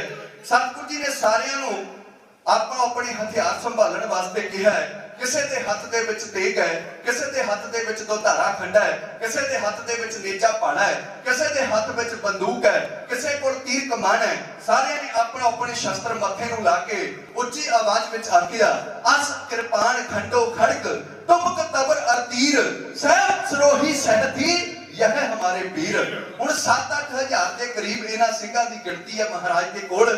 ਪਾਤਸ਼ਾਹ ਨੇ ਇਹਨਾਂ ਸਾਰਿਆਂ ਨੂੰ 5 ਜਥਿਆਂ ਦੇ ਵਿੱਚ ਵੰਡ ਦਿੱਤਾ ਹੈ। ਇੱਕ ਜਥਾ ਮਹਾਰਾਜ ਜੀ ਨੇ ਆਪਣੀ ਕਮਾਂਡ ਹੇਠ ਰੱਖਿਆ, ਇੱਕ ਜਥਾ 5 ਪਿਆਰੇ ਸਹਿਬਾਨਾਂ ਦੀ ਅਗਵਾਈ ਵਿੱਚ ਤਿਆਰ ਕੀਤਾ, ਇੱਕ ਜਥਾ ਭਾਈ ਉਦੈ ਸਿੰਘ ਦੀ ਕਮਾਂਡ ਹੇਠ ਤਿਆਰ ਕੀਤਾ ਹੈ। ਪਾਤਸ਼ਾਹ ਨੇ ਕਿਹਾ, ਉਦੈ ਸਿੰਘਾ ਤੇਰੇ ਦਿਲ ਦੀ ਰੀਸ ਸੀ ਨਾ ਬਈ ਪੈਂਡੇ ਖਾਂ ਦੇ ਨਾਲ ਜੰਗ ਕਰਨਾ ਹੈ, ਆ ਦੇਖ ਚੜ ਕੇ ਆ ਰਿਹਾ ਹੈ, ਉਹ ਮਨ ਦੀਆਂ ਰੀਝਾਂ ਲਾਉਣ ਵਾਸਤੇ ਤਿਆਰ ਹੋ ਜਾ। ਹੁਣ ਇੱਕ ਜਥਾ ਪਾਤਸ਼ਾਹ ਨੇ ਆਲਮ ਸਿੰਘ ਨੱਚਣੇ ਦੀ ਕਮਾਂਡ ਹੇਠ ਦਿੱਤਾ ਹੈ ਤੇ 5ਵਾਂ ਜਥਾ ਮਹਾਰਾਜ ਸੱਚੇ ਪਾਤਸ਼ਾਹ ਆਪਣੇ ਸਾਹਿਬਜ਼ਾਦੇ ਬਾਬਾ ਅਜੀਤ ਸਿੰਘ ਦੀ ਕਮਾਂਡ ਹੇਠ ਤਿਆਰ ਕਰਦੇ ਹੈ। ਬਾਬਾ ਅਜੀਤ ਸਿੰਘ ਜਿਨ੍ਹਾਂ ਦੀ ਇਸ ਵਕਤ ਸਰੀਰਕ ਆਯੂ ਜਿਹੜੀ ਹੈ ਉਹ ਲਗਭਗ 13 ਕੁ ਵਰ੍ਹਿਆਂ ਦੀ ਹੈ, ਕਿਉਂਕਿ 7 ਜਨਵਰੀ ਸਨ 1686 ਦੇ ਵਿੱਚ ਇਹਨਾਂ ਦਾ ਆਗਮਨ ਹੁੰਦਾ ਹੈ। ਆ ਜੰਗ ਜਿਹੜੀ ਹੈ 1700 ਸਨ ਦੀ ਲਗਭਗ 13 ਕੁ ਵਰ੍ਹੇ ਬਣਦੇ ਹੈ। ਹੁਣ ਜਦੋਂ ਪਾਤਸ਼ਾਹ ਨੇ ਆਪਣੇ ਸਾਹਿਬਜ਼ਾਦੇ ਦੀ ਕਮਾਂਡ ਹੇਠ ਜਥਾ ਤਿਆਰ ਕੀਤਾ ਹੋਵੇਗਾ ਤਾਂ ਮੇਰਾ ਦਿਲ ਕਹਿੰਦਾ ਹੈ ਕਿ ਸਤਿਗੁਰੂ ਜੀ ਨੂੰ ਭਾਈ ਉਦੈ ਸਿੰਘ ਵਰਗਿਆਂ ਨੇ, ਭਾਈ ਆਲਮ ਸਿੰਘ ਨੱਚਣੇ ਵਰਗਿਆਂ ਨੇ, 5 ਪਿਆਰੇ ਸਹਿਬਾਨਾਂ ਨੇ ਰੋਕਿਆ ਹੋਵੇਗਾ ਕਿ ਸਤਿਗੁਰੂ ਅਸੀਂ ਹੈਗੇ ਆ ਨਾ ਮੈਦਾਨ ਵਿੱਚ ਲੜਨ ਵਾਸਤੇ, ਅਜੀਤ ਸਿੰਘ ਨੂੰ ਮੈਦਾਨ ਵਿੱਚ ਆਪ ਜੀ ਨਾ ਭੇਜੋ, ਕਿਉਂਕਿ ਪਾਤਸ਼ਾਹ ਇਹ 13 ਕੁ ਵਰ੍ਹਿਆਂ ਦੀ ਉਮਰ ਹੈ, ਮੈਦਾਨ ਵਿੱਚ ਲੜਨ ਦੀ ਥੋੜੀ ਹੈ, ਇਹ ਤੇ ਹੱਸਣ ਖੇਡਣ ਦੀ ਹੈ, ਇਹ ਤੇ ਬਚਪਨ ਦੇ ਵਿੱਚ ਖੇਡਾਂ ਖੇਡਣ ਦੀ ਉਮਰ ਹੈ। ਪਰ ਸੱਚੇ ਪਾਤਸ਼ਾਹ ਜੀ ਨੇ ਉਹਨਾਂ ਨੂੰ ਇੱਕੋ ਗੱਲ ਕਹਿ ਕੇ ਚੁੱਪ ਕਰਾ ਦਿੱਤਾ, ਗੁਰਸਿੱਖਾਂ ਇੱਕੋ ਪਿਆਰ ਗੁਰ ਮਿੰਤਾਂ ਪੁੱਤਾਂ ਭਾਈਆਂ ਕਿ ਸਿੱਖੋ ਗੁਰੂ ਤੇ ਆਪਣੇ ਸਿੱਖਾਂ ਨੂੰ ਆਪਣੇ ਰਿਸ਼ਤੇਦਾਰਾਂ ਨੂੰ ਆਪਣੇ ਭਰਾਵਾਂ ਨੂੰ ਤੇ ਆਪਣੇ ਪੁੱਤਰਾਂ ਨੂੰ ਇੱਕੋ ਜਿਹਾ ਪਿਆਰ ਕਰਦਾ ਹੈ। ਇਸ ਵਾਸਤੇ ਤੁਸੀਂ ਇਹ ਗੱਲ ਮੈਨੂੰ ਕਹਿ ਕੇ ਇਸ ਪ੍ਰੇਮ ਦੇ ਵਿੱਚ ਜਿਹੜਾ ਵਖਰੇਵਾ ਨਾ ਖੜਾ ਕਰੋ। ਕੋਈ ਗੱਲ ਨਹੀਂ, ਅਜੀਤ ਸਿੰਘ ਵੀ ਮੈਦਾਨ ਦੇ ਵਿੱਚ ਜੌਹਰ ਦਿਖਾਏਗਾ। ਹੁਣ ਸਤਿਗੁਰ ਸੱਚੇ ਪਾਤਸ਼ਾਹ ਦੀ ਕਮਾਂਡ ਹੇਠ 5 ਜਥਿਆਂ ਦੇ ਵਿੱਚ ਵੰਡੇ ਹੋਏ 7000 ਗੁਰੂ ਕੇ ਸਿੱਖ ਕਰਮਾਂ ਵਾਲੇ ਅਨੰਦਪੁਰ ਸਾਹਿਬ ਦੀ ਧਰਤੀ ਤੋਂ 2 ਮੀਲ ਅੱਗੇ, ਕਿਉਂਕਿ ਪਾਤਸ਼ਾਹ ਦੀ ਇਹ ਵਿਚਾਰ ਹੈ ਬਈ ਜੇ ਜੰਗ ਆਪਾਂ ਅਨੰਦਪੁਰ ਦੀ ਧਰਤੀ ਉੱਤੇ ਲੜੀ ਤਾਂ ਇੱਥੇ ਆਮ ਲੋਕਾਂ ਦਾ ਕਿਤੇ ਕੋਈ ਨੁਕਸਾਨ ਨਾ ਹੋ ਜਾਵੇ, ਜਿਹੜੇ ਆਮ ਲੋਕੀ ਇੱਥੇ ਆਪਣੀ ਕਿਰਤਕਾਰ ਕਰਕੇ ਵੱਸਦੇ ਆ। ਇਸ ਲਈ ਇਹ ਜੰਗ ਜਿਹੜੀ ਆ ਅਨੰਦਪੁਰ ਸਾਹਿਬ ਦੀ ਧਰਤੀ ਤੋਂ 2 ਮੀਲ ਅਗਾਂਹ ਜਿੱਥੇ ਬਰਸਾਤੀ ਨਾਲਾ ਹੈ ਰੋਪੜ ਵਾਲੇ ਪਾਸੇ ਨੂੰ, ਉੱਥੇ ਆਪਾਂ ਮੋਰਚੇ ਮੱਲ ਕੇ ਲੜਾਂਗੇ। ਹੁਣ ਪਾਤਸ਼ਾਹ ਜੀ ਦੀ ਕਮਾਂਡ ਹੇਠ ਇਹ 7000 ਸੂਰਮਾ ਇਹ ਗਵਾਹੀ ਕਰਦੇ ਨੇ ਕਲਗੀਧਰ ਪਾਤਸ਼ਾਹ ਅਨੰਦਪੁਰ ਸਾਹਿਬ ਦੀ ਧਰਤੀ ਤੋਂ ਨਗਾਰੇ ਤੇ ਲਗਾ ਕੇ ਚੋਟਾਂ ਰਵਾਨਾ ਹੁੰਦੇ ਆ। ਅੱਗੇ ਅੱਗੇ ਭਾਈ ਮਾਨ ਸਿੰਘ ਨਿਸ਼ਾਨ ਜੀ ਕੇਸਰੀ ਨਿਸ਼ਾਨ ਸਾਹਿਬ ਚਲਾਉਂਦਾ ਹੈ, ਉਸ ਤੋਂ ਪਿੱਛੇ ਰਣਜੀਤ ਨਗਾਰਾ ਵੱਜਦਾ ਹੈ, ਉਸ ਤੋਂ ਪਿੱਛੇ ਕਲਗੀਧਰ ਪਾਤਸ਼ਾਹ ਜੀ ਦਾ ਆਪਣਾ ਘੋੜਾ ਹੈ ਤੇ ਉਸ ਤੋਂ ਪਿੱਛੇ 7000 ਗੁਰੂ ਕੇ ਸਿੱਖ ਇਸ ਅਨੰਦਪੁਰ ਦੀ ਧਰਤੀ ਤੋਂ ਚੱਲ ਕੇ 2 ਮੀਲ ਅਗਾਂਹ ਜਾ ਕੇ ਬਰਸਾਤੀ ਨਾਲੇ ਦੇ ਉੱਤੇ ਮੋਰਚੇ ਕੱਢ ਕੇ ਬੈਠ ਜਾਂਦੇ ਆ। ਉਧਰ ਦੂਜੇ ਪਾਸੇ 30000 ਦੀ ਵੱਡੀ ਗਿਣਤੀ ਵਿੱਚ ਫੌਜਾਂ ਚੜ ਕੇ ਆ ਰਹੀਆਂ। ਪਿਆਰ ਵਾਲੇ ਹੁਣ ਦੋਵੇਂ ਦਲ ਆਪਸ ਦੇ ਵਿੱਚ ਆਮੋ ਸਾਹਮਣੇ ਹੁੰਦੇ ਆ। ਪੰਜਾਬੀ ਦਾ ਕਵੀ ਕਹਿੰਦਾ ਹੋ ਕੇ ਆਮੋ ਸਾਹਮਣੇ ਦਲ ਦੋਵੇਂ ਜੁਟੇ, ਉੱਥੇ ਤੀਰ ਤਿਹਾਏ ਰੱਤ ਦੇ ਚੱਲਿਆਂ ਚੋਂ ਛੁੱਟੇ, ਕਈ ਹਿੱਕਾਂ ਹੋਈਆਂ ਛਾਨਣੀ ਕਈ ਮੱਥੇ ਫੁੱਟੇ, ਉੱਥੇ ਲੱਤ ਕੇ ਸੀਸ ਧੜਾ ਤੋਂ ਧਰ ਰਹਿ ਕੇ ਬੁੱਟੇ। ਹੁਣ ਜੰਗ ਹੋਣੀ ਮੈਦਾਨ ਦੇ ਵਿੱਚ ਹੋ ਗਈ ਹੈ ਸ਼ੁਰੂ। ਕਲਗੀਧਰ ਪਾਤਸ਼ਾਹ ਦੇ ਕੋਲੋਂ ਆਗਿਆ ਲੈ ਕੇ ਬਾਬਾ ਉਦੇ ਸਿੰਘ ਬਾਬਾ ਆਲਮ ਸਿੰਘ ਨੱਚਣਾ ਵਰਗੇ ਯੋਧੇ ਮੈਦਾਨ ਵਿੱਚ ਜਾਂਦੇ ਆ। ਪਿਆਰ ਵਾਲੇ ਆਗਿਆ ਲੈ ਕੇ ਪਾਤਸ਼ਾਹ ਦੇ ਕੋਲੋਂ ਬਾਬਾ ਅਜੀਤ ਸਿੰਘ ਵੀ ਮੈਦਾਨ ਵਿੱਚ ਗਿਆ। ਉਹਨੇ ਮੈਦਾਨ ਵਿੱਚ ਜਾ ਕੇ ਪੜਿਆ ਗਗਨ ਤਮਾਮਾ ਬਾਜਿਓ ਪਰਿਓ ਨਿਸ਼ਾਨੇ ਕਾਓ, ਖੇਤ ਚੋਂ ਮਾਂਡਿਓ ਸੂਰਮਾ ਆਪ ਚੂਚਣ ਕੋ ਦਾਓ, ਸੂਰਾ ਸੋ ਪਹਿਚਾਨੀ ਹੈ ਜੋ ਲੜੈ ਦੀਨ ਕੇ ਹੇਠ, ਪੁਰਜਾ ਪੁਰਜਾ ਕੱਟ ਮਰੈ ਕਬਹੂ ਨਾ ਛਾੜੇ ਖੇਡ। ਆ ਕੇ ਮੈਦਾਨ ਦੇ ਵਿੱਚ ਬਾਬਾ ਅਜੀਤ ਸਿੰਘ ਜਿਹੋ ਜੀ ਤੇਗ ਚਲਾਉਂਦਾ ਹੈ, ਆਓ ਉਸ ਵੇਲੇ ਦਾ ਖੁਲਾਸਾ ਢਾਡੀ ਜਥਾ ਇਹਨਾਂ ਸ਼ਬਦਾਂ ਰਾਹੀਂ ਹੈ।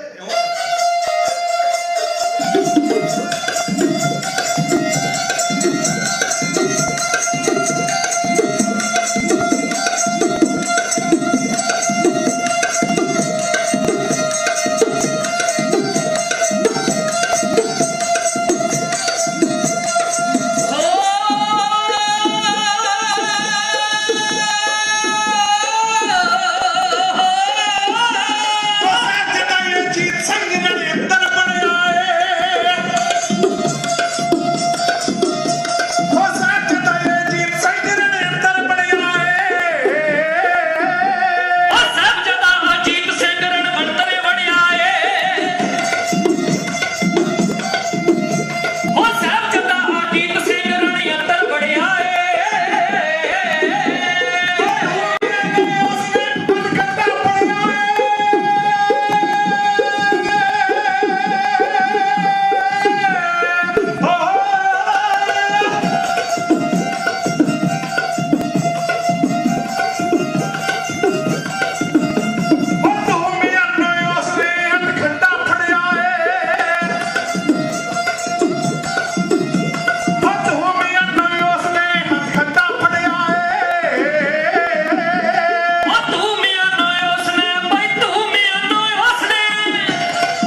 ਕੋਈ ਬਹਾਦਰ ਉਸ ਦੇ ਨਾਇਕ ਅੜਿਆ ਏ ਕੋਈ ਬਹਾਦਰ ਉਸ ਦੇ ਨਾਇਕ ਅੜਿਆ ਏ ਨਾਇਕ ਅੜਿਆ ਏ ਨਾਇਕ ਅੜਿਆ ਏ ਹੋ कलगीधर पातशाह तो आज्ञा लेके साहिबजादा बाबा अजीत सिंह मैदान में आया आके ऐसी तेगवाही है एक बारी दुश्मन फौजा तौबा तौबा तक उठियां कर्मा वाले बाबा अजीत सिंह दी नजर दे विच की पिया कि भाई मान सिंह निशान जी जेड़ा निशान साहब चलाउंदा है ना मैदान दे विच ਉਹ ਦੁਸ਼ਮਣ ਦੀਆਂ ਫੌਜਾਂ ਦੇ ਘੇਰੇ ਵਿੱਚ ਆ ਗਿਆ ਕਈ ਜ਼ਾਲਮਾਂ ਨੇ ਰਲ ਕੇ ਉਹਨੂੰ ਇਕੱਠਿਆਂ ਘੇਰ ਲਿਆ ਤੇ ਉਹ ਇੱਕ ਜ਼ਾਲਮ ਉਹਨੂੰ ਕਹਿੰਦਾ ਕਿ ਆ ਸਿੱਖਾ ਆ ਆਪਣੇ ਗੁਰੂ ਦਾ ਨਿਸ਼ਾਨ ਥੱਲੇ ਕਰ ਇਹ ਸਾਨੂੰ ਝੁਲਦਾ ਹੋਇਆ ਚੰਗਾ ਨਹੀਂ ਲੱਗਦਾ ਇਹਨੂੰ ਥੱਲੇ ਕਰ ਅਸੀਂ ਝੁਲਦਾ ਹੋਇਆ ਦੇਖਣਾ ਨਹੀਂ ਚਾਹੁੰਦੇ ਅੱਜ ਵੀ ਕਰਮਾਂ ਵਾਲਿਓ ਬਹੁਤ ਸਾਰਿਆਂ ਦੀਆਂ ਅੱਖਾਂ ਦੇ ਵਿੱਚ ਇਹ ਨਿਸ਼ਾਨ ਸਾਹਿਬ ਰੜਕਦਾ ਹੈ ਅੱਜ ਵੀ ਬੜੇ ਲੋਕ ਕਹਿੰਦੇ ਆ ਵੀ ਇਹ ਜਿਹੜਾ ਮੋਰਚਿਆਂ ਦੇ ਉੱਤੇ ਨਹੀਂ ਝੁਲਣਾ ਚਾਹੀਦਾ ਉਸ ਵਕਤ ਵੀ ਪਿਆਰ ਵਾਲਿਓ ਬੜੇ ਲੋਕਾਂ ਦੀ ਅੱਖ ਦੇ ਵਿੱਚ ਇਹ ਰੜਕਦਾ ਸੀ ਤੇ ਅੱਜ ਵੀ ਰੜਕਦਾ ਹੈ ਹੁਣ ਇਸੇ ਵੇਲੇ ਆਪਾਂ ਪੜਿਆ ਕਰਦੇ ਸੀ ਝੂਲ ਤੇ ਨਿਸ਼ਾਨ ਰਹੇ ਪੰਥ ਮਹਾਰਾਜ ਕੇ ਅਸੀਂ ਪੜਨਾ ਛੱਡ ਦਿੱਤਾ ਤੇ ਸਾਡੀ ਦੁਸ਼ਮਣ ਤਾਕਤਾਂ ਨੇ ਹੌਲੀ ਹੌਲੀ ਕਰਕੇ ਪੰਜਾਬ ਦੀ ਧਰਤੀ ਦੇ ਉੱਤੇ ਇੱਥੇ ਕੁਝ ਡੇਰੇ ਇਹੋ ਜਿਹੇ ਪੈਦਾ ਕਰ ਦਿੱਤੇ ਕਹਿਣ ਨੂੰ ਤੇ ਉਹ ਗੁਰਦੁਆਰੇ ਹੈ ਪ੍ਰਕਾਸ਼ ਦੇ ਉੱਤੇ ਗੁਰੂ ਗ੍ਰੰਥ ਸਾਹਿਬ ਮਹਾਰਾਜ ਸੱਚੇ ਪਾਤਸ਼ਾਹ ਦਾ ਹੈ ਪਰ ਨਿਸ਼ਾਨ ਸਾਹਿਬ ਜਿਹੜਾ ਉੱਥੇ ਕੋਈ ਨਜ਼ਰ ਨਹੀਂ ਆਉਂਦਾ ਹੁਣ ਇਹ ਸਾਡੇ ਅੱਖਾਂ ਤੋਂ ਪਰੋਕੇ ਹੋ ਕੇ ਇਹ ਸਾਰੀਆਂ ਗੱਲਾਂ ਹੋ ਰਹੀਆਂ ਪਰ ਅਸੀਂ ਚੁੱਪਚਾਪ ਜਿਹੜਾ ਇੱਕ ਸਾਰਾ ਕੁਝ ਸਹਾਰ ਰਹੇ ਹਾਂ ਪਿਆਰ ਵਾਲਿਓ ਕਿਸੇ ਵੇਲੇ ਸਾਡੇ ਕੋਲ ਸ਼ਾਸਤਰ ਹੁੰਦੇ ਸੀ ਸਾਨੂੰ ਸ਼ਾਸਤਰਾਂ ਤੋਂ ਇਹਨਾਂ ਲੋਕਾਂ ਨੇ ਵਿਹਲੇ ਕਰ ਦਿੱਤਾ ਹੁਣ ਅੱਜ ਨਿਸ਼ਾਨ ਸਾਹਿਬ ਖੋ ਰਹੇ ਨੇ ਕੱਲ ਨੂੰ ਸਾਡੀਆਂ ਹੋਰ ਜਿਹੜੀਆਂ ਪੰਥਕ ਰਵਾਇਤਾਂ ਉਹ ਸਾਡੇ ਕੋਲੋਂ ਖੋ ਲੈਣਗੇ ਜੇਕਰ ਅਸੀਂ ਜਾਗਰੂਕ ਨਾ ਹੋਏ ਹੁਣ ਜ਼ਾਲਮ ਲੋਕ ਕਹਿ ਰਹੇ ਆ ਕਿ ਸਿੱਕਾ ਨਿਸ਼ਾਨ ਸਾਹਿਬ ਥੱਲੇ ਕਰ ਮੈਨੂੰ ਝੁਲਦਾ ਹੋਇਆ ਚੰਗਾ ਨਹੀਂ ਲੱਗਦਾ ਭਾਈ ਮਾਨ ਸਿੰਘ ਕਹਿੰਦਾ ਜ਼ਾਲਮਾ ਇਹ ਗੁਰੂ ਦਾ ਨਿਸ਼ਾਨ ਹੈ ਨਾ ਕਿਸੇ ਦੇ ਹੁਕਮ ਵਿੱਚ ਉੱਚਾ ਹੁੰਦਾ ਹੈ ਨਾ ਕਿਸੇ ਦੇ ਹੁਕਮ ਵਿੱਚ ਇਹ ਨੀਵਾਂ ਕੀਤਾ ਜਾ ਸਕਦਾ ਹੈ ਜਿੰਨਾ ਚਿਰ ਮੇਰੇ ਸਰੀਰ ਦੇ ਵਿੱਚ ਪ੍ਰਾਣ ਹੈ ਮੈਂ ਉਹਨਾਂ ਚਿਰ ਇਸ ਨਿਸ਼ਾਨ ਸਾਹਿਬ ਨੂੰ ਉੱਚਾ ਚਲਾਉਂਦਾ ਰਹਾਂਗਾ ਉਹ ਜ਼ਾਲਮ ਕਹਿੰਦਾ ਮੈਂ ਤੇਰੀਆਂ ਬਾਹਾਂ ਕੱਟ ਦਿਆਂਗਾ ਜਿਨ੍ਹਾਂ ਬਾਹਾਂ ਦੇ ਨਾਲ ਤੂੰ ਨਿਸ਼ਾਨ ਸਾਹਿਬ ਚਲਾ ਰਿਹਾ ਸਿੰਘ ਕਹਿੰਦਾ ਜੇ ਬਾਹਾਂ ਕੱਟ ਦੇਗਾ ਤਾਂ ਕੀ ਹੋਇਆ ਮੈਂ ਆਪਣੀਆਂ ਲੱਤਾਂ ਦੇ ਵਿੱਚ ਘੁੱਟ ਕੇ ਇਸ ਨਿਸ਼ਾਨ ਸਾਹਿਬ ਨੂੰ ਸੰਭਾਲਣ ਦਾ ਯਤਨ ਕਰਾਂਗਾ ਉਹ ਕਹਿੰਦਾ ਮੈਂ ਤੇਰੀਆਂ ਲੱਤਾਂ ਵੀ ਕੱਟ ਦਿਆਂਗਾ ਸਿੱਖ ਕਹਿੰਦਾ ਮੈਂ ਮੂੰਹ ਵਿੱਚ ਲੈ ਕੇ ਦੰਦਾਂ ਦੇ ਨਾਲ ਘੁੱਟ ਕੇ ਨਿਸ਼ਾਨ ਸਾਹਿਬ ਚਲਾਉਣ ਦਾ ਯਤਨ ਕਰਾਂਗਾ ਉਹ ਕਹਿੰਦਾ ਮੈਂ ਤੇਰੀ ਗਰਦਨ ਕੱਟ ਦਿਆਂਗਾ ਤਾਂ ਗੁਰੂ ਦਾ ਸਿੱਖ ਭਾਈ ਮਾਨ ਸਿੰਘ ਕਹਿੰਦਾ ਜਦੋਂ ਮੇਰੀ ਗਰਦਨ ਕੱਟੀ ਜਾਵੇਗੀ ਮੇਰੇ ਸਰੀਰ ਦੇ ਵਿੱਚੋਂ ਪ੍ਰਾਣ ਨਿਕਲ ਜਾਣਗੇ ਫਿਰ ਮੇਰੀ ਜ਼ਿੰਮੇਵਾਰੀ ਖਤਮ ਹੋ ਜਾਣੀ ਹੈ ਫਿਰ ਨਿਸ਼ਾਨ ਦਾ ਕੰਮ ਜਿਹੜਾ ਉਹ ਨਿਸ਼ਾਨ ਵਾਲਾ ਆਪੇ ਹੀ ਸੰਭਾਲ ਲਵੇਗਾ ਫਿਰ ਮੇਰੀ ਜ਼ਿੰਮੇਵਾਰੀ ਖਤਮ ਹੋ ਜਾਣੀ ਹੈ ਬਾਬਾ ਅਜੀਤ ਸਿੰਘ ਦੀ ਪੈ ਗਿਆ ਨਜ਼ਰ ਕਰਮਾਂ ਵਾਲੇ ਆ ਕੇ ਉਹਨੇ ਨਾਲੇ ਤੇ ਜ਼ਾਲਮਾਂ ਦਾ ਖਾਤਮਾ ਕੀਤਾ ਨਾਲੇ ਭਾਈ ਮਾਨ ਸਿੰਘ ਨੂੰ ਸਤਿਗੁਰ ਸੱਚੇ ਪਾਤਸ਼ਾਹ ਜੀ ਦੀ ਗੋਦ ਵਿੱਚ ਲਿਜਾ ਕੇ ਰੱਖਿਆ ਤੇ ਨਾਲੇ ਸਾਰੀ ਕਹਾਣੀ ਦੱਸ ਦਿੱਤੀ ਸੱਚੇ ਪਾਤਸ਼ਾਹ ਕੀ ਕਰਦੇ ਆ ਗੋਦ ਵਿੱਚ ਬਿਠਾ ਕੇ ਭਾਈ ਮਾਨ ਸਿੰਘ ਨੂੰ ਉਹਦਾ ਸਿਰ ਆਪਣੇ ਪੱਟ ਉੱਤੇ ਸਜਾਉਂਦੇ ਐ ਸਜਾ ਕੇ ਸੀਸ ਪੱਟ ਉੱਤੇ ਪਾਤਸ਼ਾਹ ਆਪਣੀ ਦਸਤਾਰ ਖੋਲਦੇ ਐ ਦਸਤਾਰ ਦੇ ਨਾਲੋਂ ਕੁਝ ਕੱਪੜਾ ਪਾੜਦੇ ਐ ਉਹ ਪਾੜ ਕੇ ਕੱਪੜਾ ਭਾਈ ਮਾਨ ਸਿੰਘ ਦੇ ਸਿਰ ਉੱਤੇ ਸਜਾਉਂਦੇ ਐ ਤੇ ਨਾਲ ਹੀ ਬਚਨ ਕਰਦੇ ਐ ਕਿ ਜ਼ਾਲਮ ਲੋਕ ਅੱਜ ਇੱਕ ਨਿਸ਼ਾਨ ਸਾਹਿਬ ਝੁਕਾਉਣ ਦੀਆਂ ਗੱਲਾਂ ਕਰਦੇ ਐ ਮੈਂ ਆ ਹਰੇਕ ਸਿੱਖ ਦੇ ਸਿਰ ਉੱਤੇ ਨਿਸ਼ਾਨ ਸਾਹਿਬ ਚਲਾ ਦਿਆਂਗਾ ਕਿੰਨਿਆਂ ਨੂੰ ਜ਼ਾਲਮ ਖਤਮ ਕਰ ਲੈਣਗੇ ਹੁਣ ਪਾਤਸ਼ਾਹ ਜੀ ਨੇ ਬਚਨ ਕਰ ਦਿੱਤਾ ਉਸੇ ਵਕਤ ਤੋਂ ਨਿਹੰਗ ਸਿੰਘਾਂ ਦੇ ਸਿਰ ਉੱਤੇ ਦਸਤਾਰ ਦੇ ਉੱਪਰ ਫਾਲਾ ਹੁੰਦਾ ਹੈ ਉਹਦਾ ਰਿਵਾਜ ਪੈ ਗਿਆ ਹੁਣ ਕਰਮਾਂ ਵਾਲਿਓ ਬਾਬਾ ਅਜੀਤ ਸਿੰਘ ਬਾਬਾ ਉਦੈ ਸਿੰਘ ਆਲਮ ਸਿੰਘ ਰਚਨਾ ਐਸੀ ਤੇਗ ਪਾਉਂਦੇ ਆ ਮੈਦਾਨ ਦੇ ਵਿੱਚ ਦੁਸ਼ਮਣ ਦੀਆਂ ਫੌਜਾਂ ਮੈਦਾਨ ਛੱਡ ਕੇ ਦੌੜਨੀਆਂ ਸ਼ੁਰੂ ਹੋ ਜਾਂਦੀਆਂ ਹੁਣ ਪੈਂਡਾ ਖਾਂ ਜਿਹੜਾ ਸਾਰੀਆਂ ਫੌਜਾਂ ਦੀ ਕਮਾਂਡ ਸੰਭਾਲ ਰਿਹਾ ਸੀ ਉਹ ਮੈਦਾਨ ਵਿੱਚ ਦੇਖ ਕੇ ਆਉਂਦਾ ਹੈ ਆ ਕੇ ਆਪਣੀਆਂ ਭੱਜੀ ਜਾਂਦੀਆਂ ਫੌਜਾਂ ਨੂੰ ਬੰਗਾਰ ਪਾਉਂਦਾ ਹੈ ਕਹਿੰਦਾ ਭੱਜ ਕੇ ਤੁਸੀਂ ਕਿੱਥੇ ਜਾਓਗੇ ਉਹ ਦਿੱਲੀੋਂ ਜਿਹਦੇ ਕੋਲੋਂ ਤਨਖਾਹਾਂ ਲੈ ਕੇ ਆਪਣਾ ਪਰਿਵਾਰ ਪਾਲਦੇ ਰਹੇ ਹੋ ਜਦੋਂ ਉਹਦੇ ਕੰਨਾਂ ਵਿੱਚ ਜਾ ਕੇ ਤੁਸੀਂ ਖਾਰ ਦੀ ਖਬਰ ਪਾਈ ਜਿਉਂਦਾ ਤੁਹਾਨੂੰ ਉਹਨੇ ਵੀ ਨਹੀਂ ਛੱਡਣਾ ਉਹਨੇ ਫਾਹੇ ਟੰਗ ਕੇ ਤੁਹਾਨੂੰ ਮਾਰ ਦੇਣਾ ਇਸ ਲਈ ਚੰਗਾ ਇਹਦੇ ਵਿੱਚ ਹੈ ਮੈਦਾਨ ਦੇ ਵਿੱਚ ਲੜ ਕੇ ਮਾਤਾ ਵਾਂਗੂ ਲੜ ਕੇ ਮਰੀਏ ਹੁਣ ਇਹਦੀਆਂ ਫੌਜਾਂ ਕੁਝ ਹੌਸਲਾ ਧਰਦੀਆਂ ਇਹ ਆਪ ਘੋੜਾ ਛਿੜ ਕੇ ਮੈਦਾਨ ਵਿੱਚ ਆਉਂਦਾ ਹੈ ਆ ਕੇ ਕਲਗੀਧਰ ਪਾਤਸ਼ਾਹ ਨੂੰ ਵੰਗਾਰ ਪਾਉਂਦਾ ਹੈ ਆ ਕੇ ਕਹਿੰਦਾ ਮੈਂ ਬੜਾ ਨਾਮ ਸੁਣਿਆ ਗੋਬਿੰਦ ਸਿੰਘ ਦਾ ਆਪਣੇ ਆਪ ਨੂੰ ਬੜਾ ਸੂਰਮਾ ਕਹਾਉਂਦਾ ਹੈ ਗੁਰੂ ਗੋਬਿੰਦ ਸਿੰਘ ਜੇ ਸੱਚਮੁੱਚ ਸੂਰਮਾ ਹੈ ਤਾਂ ਆ ਕੇ ਮੈਦਾਨ ਦੇ ਵਿੱਚ ਮੇਰੇ ਇਕੱਲੇ ਨਾਲ ਇਕੱਲਾ ਦੋ ਹੱਥ ਕਰੇ ਆਪਣੀਆਂ ਫੌਜਾਂ ਨੂੰ ਆਪਣੇ ਸਿੱਖਾਂ ਨੂੰ ਕਿਉਂ ਮੈਦਾਨ ਵਿੱਚ ਭੇਜਣੀ ਹੈ ਹੁਣ ਕਲਗੀਧਰ पातशाह के कन्ना दे विच ये आवाज पैंदी है। सच्चे पातशाह जी के लागे खड़ा भाई उदय सिंह, हुण उदय सिंह आके पातशाह नूं कहंदा पातशाह एक बार कंन दे उत्ते थापड़ा दे दिओ, मैं इस दोस्त दी जबान खिचलवा जी दे नाल ये बकवास कर रही है। सच्चे पातशाह कहन लगे नहीं उदय सिंह ओए अज सानू वंगार रहा है, जे मैं अज मैदान विच ना गया ਤਾਂ ਇਹਨੇ ਕਹਿਣਾ ਗੋਬਿੰਦ ਸਿੰਘ ਡਰ ਗਿਆ ਹੈ, ਤਾਂ ਕਰਕੇ ਆਪਣੇ ਸਿੱਖਾਂ ਨੂੰ ਮੈਦਾਨ ਵਿੱਚ ਭੇਜ ਰਿਹਾ, ਇਸ ਵਾਸਤੇ ਮੈਂ ਜਾਵਾਂਗਾ। ਲਓ ਜੀ ਕਲਗੀਧਰ ਪਾਤਸ਼ਾਹ ਦਾ ਘੋੜਾ ਤਿਆਰ ਹੋਇਆ, ਪਾਤਸ਼ਾਹ ਜੀ ਮਾਰ ਕੇ ਪਲਾਕੀ ਹੋ ਗਿਆ ਨੀਲੇ ਦੇ ਉੱਤੇ ਸਵਾਰ। ਨੀਲੇ ਦੇ ਉੱਤੇ ਮਨੋਂ ਚਾਹ ਚੜ ਗਿਆ, ਉਹਨੇ ਖੁਸ਼ੀ ਵਿੱਚ ਆ ਕੇ ਆਪਣੇ ਅਗਲੇ ਪੌੜ ਚੁੱਕ ਕੇ ਦੁਬਾਰਾ ਜ਼ਮੀਨ ਉੱਤੇ ਰੱਖੇ ਤੇ ਗਰਦਸ਼ ਆਕਾਸ਼ ਬੱਲੇ ਚੜ ਦਿੱਤੀ। ਆਗੇ ਪਾਤਸ਼ਾਹ ਮੈਦਾਨ ਦੇ ਵਿੱਚ ਪਿੱਛੇ ਸਿੱਖ ਜਿਹੜੇ ਜੰਗ ਲੜ ਰਹੇ ਸੀ ਉਹ ਰੁਕ ਗਏ ਨੇ, ਪਿੱਛੇ ਖੜ ਗਏ ਹੈ। ਹੁਣ ਪਾਤਸ਼ਾਹ ਪੈਂਡੇ ਖਾਂ ਦੇ ਸਾਹਮਣੇ जाके उच्ची आवाज में कहंदे ओ पेंडे खां तू सानू बंगारदा सी ना, आ देख मैं मैदान विच आ गया। गुरा हंस के कहा जरनैल ताई और देख खिच म्यान जो बाहर कर ले, मस्त हाथी वांग भरे मत्या ओए दोहां बाजुआं नू खबर दार कर ले, ओ कल्ला हां कोई दूसरा नाल नहीं। पेंडे का तू कहंदा सी ना गोबिंद सिंह जे सूरमा आके मैदान विच कल्ले नाल कल्ला दो हथ करिया, देख मेरे सिख मेरे पिछे खलोते हैं, तेरियां फौजां तेरे वाले पासे खलोतियां हैं, हुण मैदान दे विच मैं ते तू हां। कलगीधर पातशाह कहंदे कल्ला हां कोई दूसरा नाल नहीं, जेकर जोर पैंदा ही तां गिरफ्तार कर ले, फिर कहीं ना धोखे नाल होया पहला पेंडे खां अपना वार कर ले। हुण पातशाह कहंदे पेंडे खां तू चढ़ गया अपने मन दीयां रीझां ला ला कर वार साडे उत्ते। हुण पेंडे खां कहंदा मैं वार नहीं करना, मैं वार नहीं कर सकता, तुसी वार करो। पातशाह कहंदे साडे घर दा ते इह सिद्धांत है ही नहीं, ਅਸੀਂ ਕਦੇ ਉੱਤੇ ਕਿਸੇ ਉੱਤੇ ਪਹਿਲਾ ਵਾਰ ਕਰਦੇ ਨਹੀਂ, ਜਿਹੜਾ ਸਾਡੇ ਘਰ ਵਿੱਚ ਭਾਜੀ ਭੇਜਦਾ ਫਿਰ ਅਸੀਂ ਕੱਤੀਆਂ ਦੇ 51 ਕਰਕੇ ਮੁੜਦੇ ਹਾਂ। ਇਸ ਵਾਸਤੇ ਤੂੰ ਵਾਰ ਕਰ, ਤੂੰ ਇੱਕ ਨਹੀਂ 3 ਵਾਰ ਕਰਕੇ ਆਪਣੇ ਮਨ ਦੀਆਂ ਰੀਝਾਂ ਲਾ ਲੈ, ਕਿਤੇ ਤੇਰੇ ਦਿਲ ਵਿੱਚ ਭੁਲੇਖਾ ਨਾ ਰਹਿ ਜਾਵੇ। ਜੇ ਗੋਬਿੰਦ ਸਿੰਘ ਉੱਤੇ ਪਹਿਲਾਂ ਵਾਰ ਕਰ ਲੈਂਦਾ ਤਾਂ ਮੈਂ ਮੈਦਾਨ ਵਿੱਚ ਫਤਿਹ ਹੋ ਜਾ ਹਾਸਲ ਕਰ ਲੈਣੀ ਸੀ। ਹੁਣ ਪਾਤਸ਼ਾਹ ਦੀ ਗੱਲ ਸੁਣ ਕੇ पेंडे खां कहंदा जे मेरे तीरां दे नाल तुहाडा नुकसान हो गया, क्योंकि मैं बड़ा चोटी दा तीर अंदाज हां, मेरा तीर कदे भी निशाने तो खाली नहीं गया, तुसी मैनूं 3 तीर दे वार करन दी मौका दे के गलती कर रहे हो। सच्चे पातशाह कहंदे पेंडे खां ओए तू वार कर, जद तेरे नाल वादा करदे हां तेरियां फौजां सुणदियां पिछे खलोते गुरु के सिख सुन रहे हैं, और जे तू 3 तीरां दे नाल मेरे शरीर के उत्ते एक जख्म भी कर गया ना तां छाती ते हथ मार के मैदान विच तेरी जित दा ऐलान कर दियांगा। कहंदा जे मेरे 3 तीर खाली गए, पातशाह कहंदे फिर एक तीर चलावांगे, जे तू वो भी तीर दा निशाना बचा गया तां फिर भी तेरी जित दा ऐलान कर दियांगे।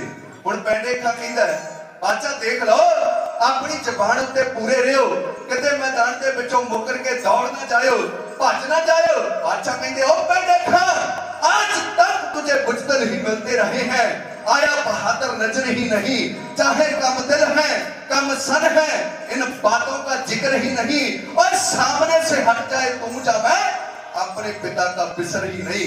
ओए अपने प्यो दा पुੱਤ नहीं ਜਿਹੜਾ मैदान छड़ के दौड़ जाए। ਲਓ ਜੀ ਹੁਣ पेंडे खां वार ਕਰਨ ਲੱਗਾ सच्चे पातशाह ਦੇ ਉੱਤੇ। ਉਹਨੇ ਪਹਿਲਾ ਵਾਰ ਕੀਤਾ, पातशाह जी दे वाल तीर चलाया, सतगुर जी आउंदा होया तीर ते तलवार दे नाल 2 टुकड़े कर दिंदे है, और दूजा तीर चलाउंदा है, पातशाह उड़दे होए तीर नूं सज्जे हत्थ दे नाल बुझ लैंदे है। हुण तीजा तीर चलाउण लगा है, पातशाह कहंदे पेंडे खां तकड़ा हो के होश संभाल के तीर चलाई, खौरे तैनूं जित प्राप्त हो जावे। इन्हें तीजा तीर फिर चलाया, पातशाह ने अपने घोड़े नूं इशारा किया, घोड़ा थल्ले बैठ गया ते तीर पातशाह दे उपर दी उड़ दा निकल गया। हुण 3 तीर खाली गए, मन दे विच जिहड़ा हंकार सी ना वो सारा चूर चूर हो गया। मन विच विचार आई ओ पेंडे खां जिहड़ा तेरे 3 तीरां दे निशाने बचा गया ना, ਉਹਨੇ एक तीर दे नाल तैनूं खत्म भी जरूर कर देना, चाहे तू सिर तो लैके पैरां तक लोहे दे विच वड़िया होया, क्योंकि प्यारे इतिहासकार कहंदे आ भी सिर तो लैके सारा पैरां तक लोहे विच मड़िया सी।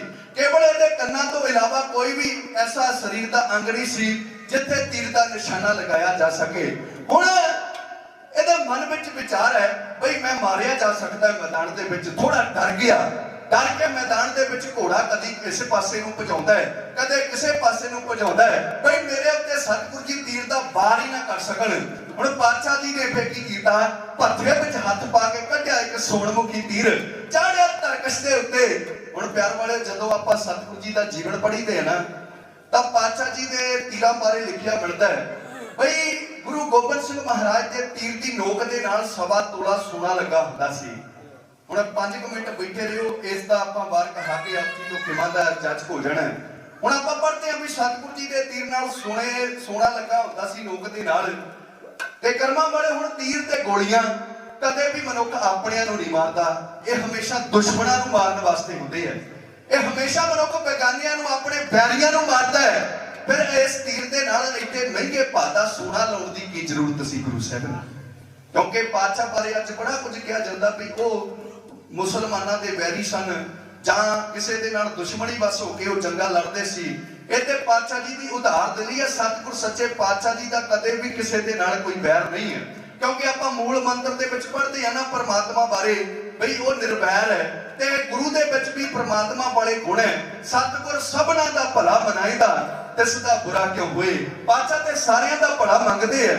ਇਸੇ ਵਾਸਤੇ ਪਾਤਸ਼ਾਹ ਦੀ ਵਿਚਾਰ ਹੈ ਬਈ ਮੇਰੇ ਤੀਰ ਦੇ ਨਾਲ ਜੇ ਕੋਈ ਮਨੁੱਖ ਜ਼ਖਮੀ ਹੋ ਜਾਵੇ ਤਾਂ ਉਹ ਤੀਰ ਕੱਢ ਕੇ ਉਹਦੇ ਨਾਲੋਂ ਸੋਨਾ ਲਾ ਕੇ ਵੇਚ ਕੇ ਆਪਣਾ ਇਲਾਜ ਕਰਵਾ ਲਵੇ। ਜੇ ਕੋਈ ਮਾਰਿਆ ਜਾਵੇ ਉਹਦੇ ਘਰ ਦੇ ਤੀਰ ਕੱਢ ਕੇ ਉਹਦੇ ਨਾਲੋਂ ਸੋਨਾ ਲਾ ਕੇ ਵੇਚ ਕੇ ਤੇ ਆਪਣੇ ਇਸ ਪਰਿਵਾਰ ਦੇ ਜੀ ਦੀ ਜਿਹੜੀ ਅੰਤਮ ਕਿਰਿਆ ਕਰ ਦੇਣ। ਕਿਉਂਕਿ ਸਤਿਗੁਰੂ ਜੀ ਨੂੰ ਪਤਾ ਮੈਦਾਨ ਵਿੱਚ ਕਦੇ ਵੀ ਬਾਦਸ਼ਾਹ ਨਹੀਂ ਲੜਨਾ ਆਉਂਦੇ, ਕਦੇ ਹਾਕਮ ਲੋਕ ਆਪ ਨਹੀਂ ਆਉਂਦੇ, ਹਮੇਸ਼ਾ ਗਰੀਬਾਂ ਦੇ ਪੁੱਤ ਲੜਨ ਵਾਸਤੇ ਆਉਂਦੇ ਆ। ਇਹ ਪਾਤਸ਼ਾਹ ਦੀ ਉਦਾਰ ਦਿਲੀ ਹੈ। ਦੂਜੀ ਗੱਲ ਆਪਾਂ ਭਾਈ ਕਾਹਨ ਸਿੰਘ ਨਾਭਾ ਜੀ ਨੂੰ ਪੜ੍ਹੀਏ ਮਹਾਨ ਕੋਸ਼ ਦੇ ਵਿੱਚ ਉਹ ਜ਼ਿਕਰ ਕਰਦੇ ਆ ਟਾਂਕ ਦੇ ਸਰਵੇ ਗੇਟ ਬਈ ਧੰਨ ਗੁਰੂ ਗੋਬਿੰਦ ਸਿੰਘ ਮਹਾਰਾਜ ਜੀ ਦੀ ਜਿਹੜੀ ਕਮਾਨ ਹੈ ਉਹ 9 ਟਾਂਕ ਦੀ ਹੁੰਦੀ ਸੀ। ਹੁਣ ਪਾਤਸ਼ਾਹ ਦੀ 9 ਟਾਂਕੀ ਕਮਾਨ ਹੈ, ਇਹਦਾ ਕੀ ਅਰਥ ਹੈ? ਭਾਈ ਸਾਹਿਬ ਜੀ ਲਿਖਦੇ ਆ ਵੀ ਜਦੋਂ ਮਿਸਤਰੀ ਸਿੰਘ ਕਮਾਨ ਨੂੰ ਤਿਆਰ ਕਰਦੇ ਆ ਉਹਦਾ ਚਿੱਲਾ ਚੜਾਉਣ ਵਾਸਤੇ ਉਹਦੇ ਨਾਲ 25 ਕਿਲੋ ਭਾਰ ਬੰਨ੍ਹਦੇ ਆ। ਜੇ ਤੇ 25 ਕਿਲੋ ਭਾਰ ਦੇ ਨਾਲ ਉਹ ਜਿਹੜਾ ਕਮਾਨ ਦਾ ਚਿੱਲਾ ਆਪੇ ਚੜ ਜਾਵੇ ਤਾਂ ਉਹਨੂੰ 9 ਟਾਂਕ ਦੀ ਕਮਾਨ 1 ਟਾਂਕ ਦੀ ਕਮਾਨ ਮੰਨਿਆ ਜਾਂਦਾ ਹੈ। ਹੁਣ ਸਤਿਗੁਰੂ ਜੀ ਦੀ 9 ਟਾਂਕ ਦੀ ਕਮਾਨ ਹੈ, 9 ਨੂੰ ਆਪਾਂ 25 ਦੇ ਨਾਲ ਗੁਣਾ ਕਰ ਲਈਏ 225 ਕਿਲੋ ਭਾਰ ਬਣਦਾ ਹੈ। ਇਹ 225 ਕਿਲੋ ਭਾਰ ਖਿੱਚਣ ਦਾ ਬਲ ਇੱਕ ਬਾਹ ਦੇ ਵਿੱਚ ਹੋਵੇਗਾ ਤਾਂ ਉਸ ਕਮਾਨ ਦਾ ਜਿਹੜਾ ਚਿੱਲਾ ਚੜਾਇਆ ਜਾ ਸਕਦਾ ਸੀ। ਇਸ ਕਮਾਨ ਦੇ ਵਿੱਚ ਚੜ ਕੇ ਜਦੋਂ ਪਾਤਸ਼ਾਹ ਤੀਰ ਛੱਡਦੇ ਸੀ ਨਾ ਤਾਂ 3-3 ਮੀਲ ਤੱਕ ਉਹ ਤੀਰ ਜਿਹੜਾ ਹੈ ਉਹ ਮਾਰ ਕਰਿਆ ਕਰਦਾ ਸੀ। ਅੱਜ ਤੇ ਆਪਾਂ ਕਹਿ ਲਈਏ ਵੀ 4.5 ਕਿਲੋਮੀਟਰ ਤੱਕ ਇੰਨੀ ਪਾਤਸ਼ਾਹ ਦੀ ਬਾਹਾਂ ਦੇ ਵਿੱਚ ਬਲ ਸੀ। ਸਤਿਗੁਰੂ ਜੀ ਸੱਜੇ ਅਤੇ ਖੱਬੇ ਦੋਹਾਂ ਹੱਥਾਂ ਦੇ ਨਾਲ ਉਹ ਤੀਰ ਚਲਾ ਲਿਆ ਕਰਦੇ ਸੀ, ਉਹਦੇ ਕਮਾਨ ਦੇ ਚਿੱਲਾ ਚੜ ਲਿਆ ਕਰਦੇ ਸੀ। ਹੁਣ ਕਲਗੀਧਰ ਪਾਤਸ਼ਾਹ ਦੇ ਬਾਰੇ ਇੱਕ ਹੋਰ ਪ੍ਰਿੰਸੀਪਲ ਸਤਬੀਰ ਸਿੰਘ ਜੀ ਲਿਖਦੇ ਆ ਕਿ ਦਤਾਰ ਜੀ ਆਪਣੇ ਸਮੇਂ ਦੇ 212 ਤਰ੍ਹਾਂ ਦੇ ਹਥਿਆਰ ਚਲਾਉਣ ਦੇ ਵਿੱਚ ਮਾਹਰ ਸਨ। 212 ਤਰ੍ਹਾਂ ਦੇ। ਆਓ ਪਿਆਰੇ ਮੁਖਤਸਰ ਅੱਜ ਕਰਾਂ। ਹੁਣ ਪੈਂਡੇ ਖਾਂ ਸਾਹਮਣੇ ਆ ਪਾਤਸ਼ਾਹ ਦੇ ਮੈਦਾਨ ਦੇ ਵਿੱਚ ਪਾਤਸ਼ਾਹ ਜੀ ਕੱਢ ਕੇ ਪੱਥੇ ਚੋਂ ਤੀਰ ਚੜ੍ਹ ਕੇ ਤਰਕਸ਼ ਦੇ ਉੱਤੇ ਪੈਂਡੇ ਖਾਂ ਦਾ ਲੈਂਦੇ ਆ ਨਿਸ਼ਾਨਾ।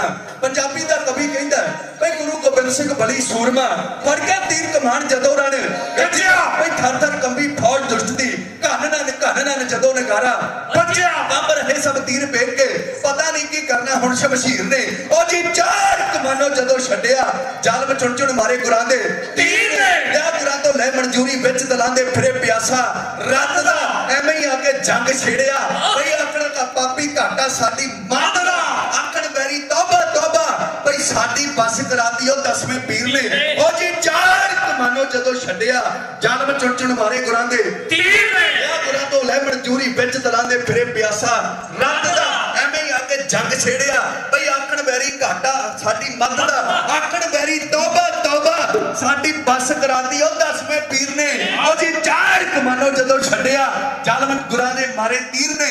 ਲਓ ਜੀ ਆ ਕੇ ਮੈਦਾਨ ਵਿੱਚ ਪਾਤਸ਼ਾਹ ਇੱਕ ਤੀਰ ਛੱਡਦੇ ਆ ਪਰਬਲਾ ਭਾਈ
ਬਾਜਾਂ ਤੇ ਹੁਣ ਭਾਰੂ ਉਹਦੇ ਸਿੰਘਾਂ ਵਿੱਚ ਕਿੰਨੀ ਕੁ ਜਾਨ ਹੋਸੀ ਸਵਾ ਲੱਖ ਨਾਲ ਇੱਕ ਲੜਾਉਣ ਵਾਲਾ ਕਲਗੀਧਰ ਖੁਦ ਕਿੱਡਾ ਬਲਵਾਨ ਹੋਸੀ। ਸੱਚੇ ਪਾਤਸ਼ਾਹ ਜੀ ਨੇ ਲੈ ਕੇ ਪੈਂਡੇ ਖਾਨ ਦੇ ਖੱਬੇ ਕੰਨ ਦਾ ਨਿਸ਼ਾਨਾ ਇੱਕ ਤੀਰ ਛੱਡਿਆ ਤੇ ਉਹਦੇ ਸੱਜੇ ਕੰਨ ਦੇ ਵਿੱਚ ਹੀ ਬਾਹਰ ਨਿਕਲ ਗਿਆ।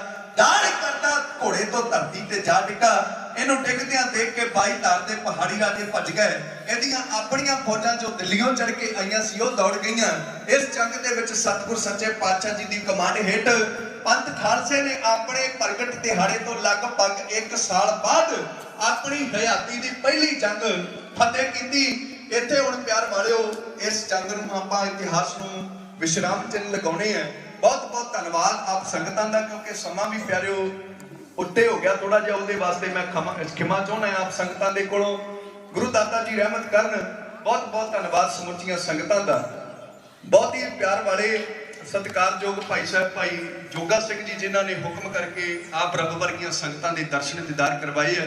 बहुत सारा मान सत्कार जथे वालों जथे नूं उन्होंने भेजे है। सच्चे पातशाह जी रहमत करन चढ़दी कला दीयां दातां बख्शिश करन। और सत्कारयोग ज्ञानी ज्ञान सिंह जी सफरी वो भी गुरु संगत दे विच बैठे है। ज्ञानी सेवा सिंह जी मानक वो भी संगत विच बैठे है। और इस नगर दा मान कथावाचक ज्ञानी बलकार सिंह जी जिन्हां दा जथे दे नाल काफ़ी प्यार है उन्हां दा ये नगर है। सच्चे पातशाह जी रहमत करन किरपा करन इसे तरह तुहाडे नाल प्यार बनाई रखण। और धन्यवाद है समुचियां गुरु कीयां संगतां दा। धन्यवाद साउंड वाले भाजी का वीडियो वाले वीर जो कि लाइव कर रहे हैं उन्हां दा भी धन्यवाद। और कोटानकोट शुकराना गुरु ग्रंथ साहिब महाराज जी का जिन्हां ने मनुखा ते ही बख्श के उपरंत अपने दर घर दे ढाडी होण दा माण बख्शिश कीता है। हुण मैं आप जी दे चरणां दे विच एक बेनती करनी है ते एक आपां पातशाह दे चरणां विच सारिआं ने रल के अरदास करनी है। बेनती की है अज आपां गुरपुरब मना रहे हैं कलगीधर पातशाह जी दा हरेक साल मनाउने हैं पर आपो अपने मनां अंदर झाती मार के देखिए कि आपां किन्ना क गुरमत दे नेड़े आ गए किन्ना क साडे मनां दे विच गुरु दी मत दा प्रकाश हो गया ते मनमत दा हनेरा जिहड़ा दूर हो गया। आपां सारे जाणिआं ने इस वै पड़चोल करनी है क्योंकि पातशाह जी के चरणों में उन्होंने गुरपुरब मनाए तां ही सफले है जेकर आपां घट्टो घट्ट हरेक साल एक सिक्ख्या ते सिखीए ना पातशाह के जीवन दे विचों। मैं बेनती करदा एक दिन कलगीधर पातशाह अपने नाल कुछ गुरसिखां नूं लैके नाल एक नदी के किनारे सैर कर रहे हैं। पातशाह के मन में पता नहीं की आउंदा है। पातशाह एक पत्थर चुक के अपने हथ दे नाल नदी दे विच सुट दिंदे हैं। वो पत्थर नदी विच सुटदा ते सिखां नूं पातशाह पुछदे आ भी सिखो ये पत्थर नदी दे विच क्यों डुब गया। कुछ सिख कहण लगे पातशाह पानी हल्का हुंदा है पत्थर भारा हुंदा है इस वास्ते पानी दे विच भारीआं चीज़ां डुब जांदियां। कुछ कदम पातशाह होर गए फिर पातशाह ने एक पत्थर चुकिया ते नदी विच सुट दिता। हुण पातशाह फिर सिखां नूं सवाल करदे आ कि पत्थर नदी विच क्यों डुबिया। तां प्यार वाले कुछ सिख कहण लगे पातशाह पत्थर तुसीं सुट दिता ते डुब गया इहदे विच कोई वड्डी गल ते है नहीं। हुण पातशाह कुछ कदम होर अगे गए अगे जाके फिर पातशाह एक पत्थर चुकते हैं चुक के नदी विच सुट दिंदे हैं ते फिर सिखां नूं सवाल करदे भाई गुरसिखो ये पत्थर नदी के विच क्यों डुब गया। प्यार वाले हुण भाई नंद लाल जी गोवा कलगीधर पातशाह जी के 52 कवियों के विचों सर्वोत्तम कवि भाई नंद लाल जी वो जवाब दिंदे आ पातशाह के चरणों ते मस्तक झुका के हाथ जोड़ के कि पातशाह मैनूं नहीं पता पानी हल्का है जां पत्थर भारा है। मैनूं नहीं पता कि पत्थर पानी के विचों क्यों डुबिया। मैं ते केवल इन्नी गल जानदा है कि जिहड़ा तुहाडे हत्थां दे विचों छुट गया वो पानी दे विच डुब गया ते जिन्ना चिर तुहाडे हत्थ दे विच सी वो नहीं डुबिया। हुण इसे तरह कर्मां वाले इतों सिੱਖਿਆ आपां की लैनी है कि जे ते साडे पल्ले गुरमत होवेगी तां साडी बांह सतगुर सच्चे पातशाह जी फड़ी रखणगे जे आपां उन्हां दी रहतां बहतां दे धारनी होवांगे। नहीं ते ये जे आपां मनमत दे हनेरे वाले पासे नूं आ गए तां प्यारो इस संसार एक नदी दी न्याय पातशाह ने गुरबाणी दे विच भी इस नूं जिक्र कीता है। असीं भी इस भव सागर दे विच डुब जावांगे। सच्चे पातशाह नूं अपनी बांह फड़ाउण वास्ते जिहड़े ते गुरु की बाणी पढ़ते हैं उन्हां दे चरणां ते मैं अपना मस्तक झुकाउणा है। और जिहड़े नहीं गुरबाणी पढ़ते अज सच्चे पातशाह दे चरणां विच इह अरदास करियो कि पातशाह किरपा करियो रहमत करियो। असीं बड़ी बार तुहाडे गुरपुरब मनाए बड़े साल हो गए पर मन जीवन दे विच कोई बदलाव नहीं आया। किरपा करियो जिते तुसां ने सानूं अपना गुरपुरब मनाउण दा बल बख्शिश कीता है साडी झोली दे विच जपजी साहिब दी खैर पा दिओ। ਜੇ ਆਪਾਂ ਅਰਦਾਸ ਕਰਕੇ ਮਹਾਰਾਜ ਦੇ ਚਰਨਾਂ ਦੇ ਵਿੱਚ ਇਹ ਗੁਰਬਾਣੀ ਪੜ੍ਹਨ ਲੱਗ ਜਾਵਾਂਗੇ ਤਾਂ ਪਿਆਰਿਓ, ਮੈਂ ਜਾਦੀ ਬਾਣੀ ਪੜ੍ਹਨ ਵਾਸਤੇ ਨਹੀਂ ਕਹਿੰਦਾ, ਤੁਸੀਂ ਜਪਜੀ ਸਾਹਿਬ ਹਰ ਰੋਜ਼ ਅਰਦਾਸ ਕਰਕੇ ਪੜ੍ਹੋਗੇ, ਹੌਲੀ ਹੌਲੀ ਤੁਹਾਡੇ ਮਨ ਨੂੰ ਐਸਾ ਰੰਗ ਚੜੇਗਾ, ਤੁਸੀਂ ਬਾਕੀ ਬਾਣੀ ਆਪੇ ਪੜ੍ਹਨ ਲੱਗ ਪੈਣੀ ਹੈ, ਬਾਕੀ ਸਿਧਾਂਤ ਤੁਸੀਂ ਆਪੇ ਸਮਝਣ ਲੱਗ ਪੈਣੇ ਆ। ਇਹ ਪਾਤਸ਼ਾਹ ਦੇ ਚਰਨਾਂ ਦੇ ਵਿੱਚ ਅਰਦਾਸ ਕਰਕੇ ਜਾਇਓ ਕਿ ਸੱਚੇ ਪਾਤਸ਼ਾਹ ਸਾਡੀ ਝੋਲੀ ਦੇ ਵਿੱਚ ਗੁਰਬਾਣੀ ਦੀ ਦਾਤ ਪਾ ਦਿਓ। ਹੁਣ ਅਗਲੀ ਬੇਨਤੀ ਆਪਾਂ ਕਰਨੀ ਹੈ, ਪਾਤਸ਼ਾਹ ਦੇ ਚਰਨਾਂ ਵਿੱਚ ਸਾਰਿਆਂ ਨੇ ਜੁੜ ਕੇ ਸੱਚੇ ਪਾਤਸ਼ਾਹ ਜੀ ਰਹਿਮਤ ਕਰਿਓ। ਇਹ ਜੋ ਕਿਸਾਨੀ ਸੰਘਰਸ਼ ਦਿੱਲੀ ਦੀ ਧਰਤੀ ਉੱਤੇ ਚੱਲ ਰਿਹਾ ਹੈ, ਇਸ ਦੇ ਵਿੱਚ ਸਾਡੇ ਕਿਸਾਨ ਵੀਰਾਂ ਨੂੰ, ਮਜ਼ਦੂਰ ਵੀਰਾਂ ਨੂੰ ਜਲਦੀ ਤੋਂ ਜਲਦੀ ਫਤਿਹ ਬਖਸ਼ ਕਰੋ। ਜੋ ਸਰਕਾਰ ਦੀ ਧੌਣ ਦੇ ਵਿੱਚ ਹੰਕਾਰ ਦਾ ਕਿੱਲਾ ਅੜਿਆ ਪਿਆ, ਉਹ ਜਲਦੀ ਤੋਂ ਜਲਦੀ ਨਿਕਲ ਜਾਵੇ। ਉਹ ਜਿਹੜੇ ਬਿੱਲ ਉਹਨਾਂ ਨੇ ਪਾਸ ਕੀਤੇ ਉਹ ਵਾਪਸ ਲੈ ਲੈਣ, ਕਿਉਂਕਿ ਕਰਮਾਂ ਵਾਲੇ ਇਹ ਜਿਹੜਾ ਮਸਲਾ ਹੈ, ਨਹੀਂ ਤੇ ਕਿਹਦਾ ਦਿਲ ਕਰਦਾ ਹੈ ਮਰੱਬਿਆਂ ਦੇ ਮਾਲਕ ਹੋ ਕਰਕੇ, ਕਰੋੜਾਪਤੀ ਹੋ ਕੇ, ਮਹਿੰਗੀਆਂ ਮਹਿੰਗੀਆਂ ਗੱਡੀਆਂ, ਚੰਗੇ ਚੰਗੇ ਬੈੱਡਾਂ ਦੇ ਉੱਤੇ ਸੌਣ ਵਾਲੇ ਮਨੁੱਖ ਇੰਨੀ ਠੰਡ ਦੇ ਵਿੱਚ ਜਾ ਕੇ ਉੱਥੇ ਮੋਰਚਾ ਲਾ ਕੇ ਬੈਠੇ ਆ। ਜਿੱਥੇ ਪਿਆਰ ਵਾਲੇ ਜਾ ਕੇ ਦੇਖੀਏ ਵੀ ਮੱਛਰ ਇੰਨਾ ਕੁ ਜ਼ਿਆਦਾ ਹੈ, ਉਹ ਇੰਨਾ ਕੁ ਤੰਗ ਕਰਦਾ ਹੈ, ਪਰ ਉਹ ਫਿਰ ਵੀ ਉਹਨਾਂ ਦੇ ਸਿੱਦਕ ਨੂੰ ਸਦਕੇ ਜਾਈਏ। ਕੈਸੀਆਂ ਉੱਥੇ ਜਾ ਕੇ ਘਟਨਾ ਹੋ ਰਹੀਆਂ। ਕਰਮਾਂ ਵਾਲੇ ਇੱਕ ਦਿਨ ਅਸੀਂ ਗਏ ਤੇ ਇੱਕ ਟਰਾਲੀ ਦੇ ਕੋਲ ਖਲੋਤੇ ਦੋ ਮਨੁੱਖ ਲੜ ਰਹੇ ਸਨ। ਇੱਕ ਪਿਓ ਸੀ ਤੇ ਦੂਜਾ ਪੁੱਤ ਸੀ। ਉਹ ਕਹਿੰਦਾ ਵੀ ਪੁੱਤਰਾ ਤੂੰ ਘਰੇ ਚਲਿਆ ਜਾ, ਘਰੇ ਵੀ ਕੰਮ ਕਾਰ ਕਰਨਾ ਹੈ। ਉਹ ਆਪਣੇ ਬਾਪੂ ਨੂੰ ਕਹਿੰਦਾ ਬਾਪੂ ਮੈਂ ਤੇ ਨਹੀਂ ਜਾਣਾ, ਤੂੰ ਘਰੇ ਜਾਣਾ ਤੇ ਚਲੇ ਜਾ। ਇਸੇ ਗੱਲ ਤੋਂ ਉਹ ਲੜੀ ਜਾਣ। ਇੱਕ ਪਿੱਛੇ ਜੇ ਕੁਝ ਦਿਨ ਪਹਿਲਾਂ ਇੱਕ ਸੋਸ਼ਲ ਮੀਡੀਆ ਦੇ ਉੱਤੇ ਖਬਰ ਵੀ ਵਾਇਰਲ ਹੋਈ, ਫਿਰੋਜ਼ਪੁਰ ਜ਼ਿਲ੍ਹੇ ਦਾ ਇੱਕ ਬੱਚਾ ਜੋ ਘਰੋਂ ਤੇ ਆਪਣੇ ਪੜ੍ਹਨ ਗਿਆ, ਪਰ ਉਹ ਬਸਤੇ ਦੇ ਵਿੱਚ ਕਿਤਾਬਾਂ ਦੀ ਥਾਂ ਦੇ ਉੱਤੇ ਕੱਪੜੇ ਪਾ ਕੇ ਲੈ ਗਿਆ। ਫਿਰੋਜ਼ਪੁਰ ਬੱਸ ਚੜ੍ਹਨ ਲੱਗਾ ਤਾਂ ਕਿਸੇ ਚੰਗੀ ਸਵਾਰੀ ਨੇ ਦੇਖਿਆ ਵੀ ਇਹ ਤੇ ਬੱਚਾ ਹੈ, ਇਹ ਕਿੱਧਰ ਜਾ ਰਿਹਾ ਹੈ। ਉਹਨੇ ਪੁੱਛਿਆ ਵੀ ਬੇਟਾ ਤੂੰ ਕਿੱਥੇ ਚੱਲਿਆ? ਕਹਿੰਦਾ ਜੀ ਮੈਂ ਦਿੱਲੀ ਚੱਲਿਆ ਮੋਰਚੇ ਦੇ ਵਿੱਚ। ਉਹਨਾਂ ਨੇ ਹੁਣ ਨੰਬਰ ਲੈ ਕੇ ਉਹਦੇ ਘਰਦਿਆਂ ਨੂੰ ਗੱਲ ਕੀਤੀ ਵੀ ਤੁਸੀਂ ਐਵੇਂ ਲੱਭਦੇ ਨਾ ਰਹੋ ਆਪਣੇ ਬੱਚੇ ਨੂੰ, ਇਹ ਤੇ ਦਿੱਲੀ ਨੂੰ ਜਾ ਰਿਹਾ ਹੈ। ਫਿਰ ਉਹ ਉਹਨੂੰ ਉੱਥੋਂ ਬੱਸ ਸਟੈਂਡ ਤੋਂ ਆ ਕੇ ਲੈ ਕੇ ਗਏ। ਐਸਾ ਜਜ਼ਬਾ ਹੈ।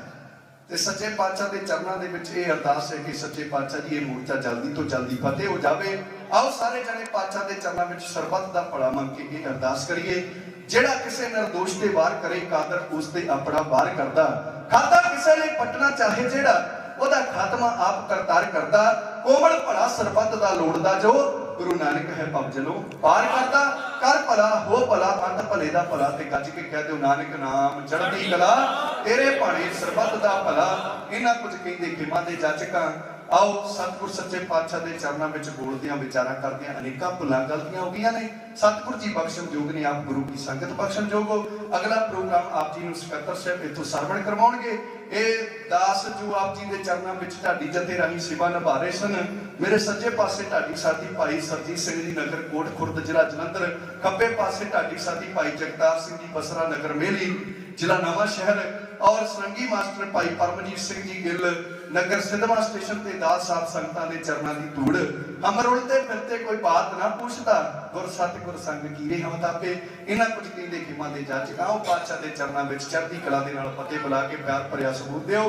ਗੱਜ ਕੇ ਆਖੋ ਜੀ ਵਾਹਿਗੁਰੂ ਜੀ ਕਾ ਖਾਲਸਾ, ਵਾਹਿਗੁਰੂ ਜੀ ਕੀ ਫਤਿਹ।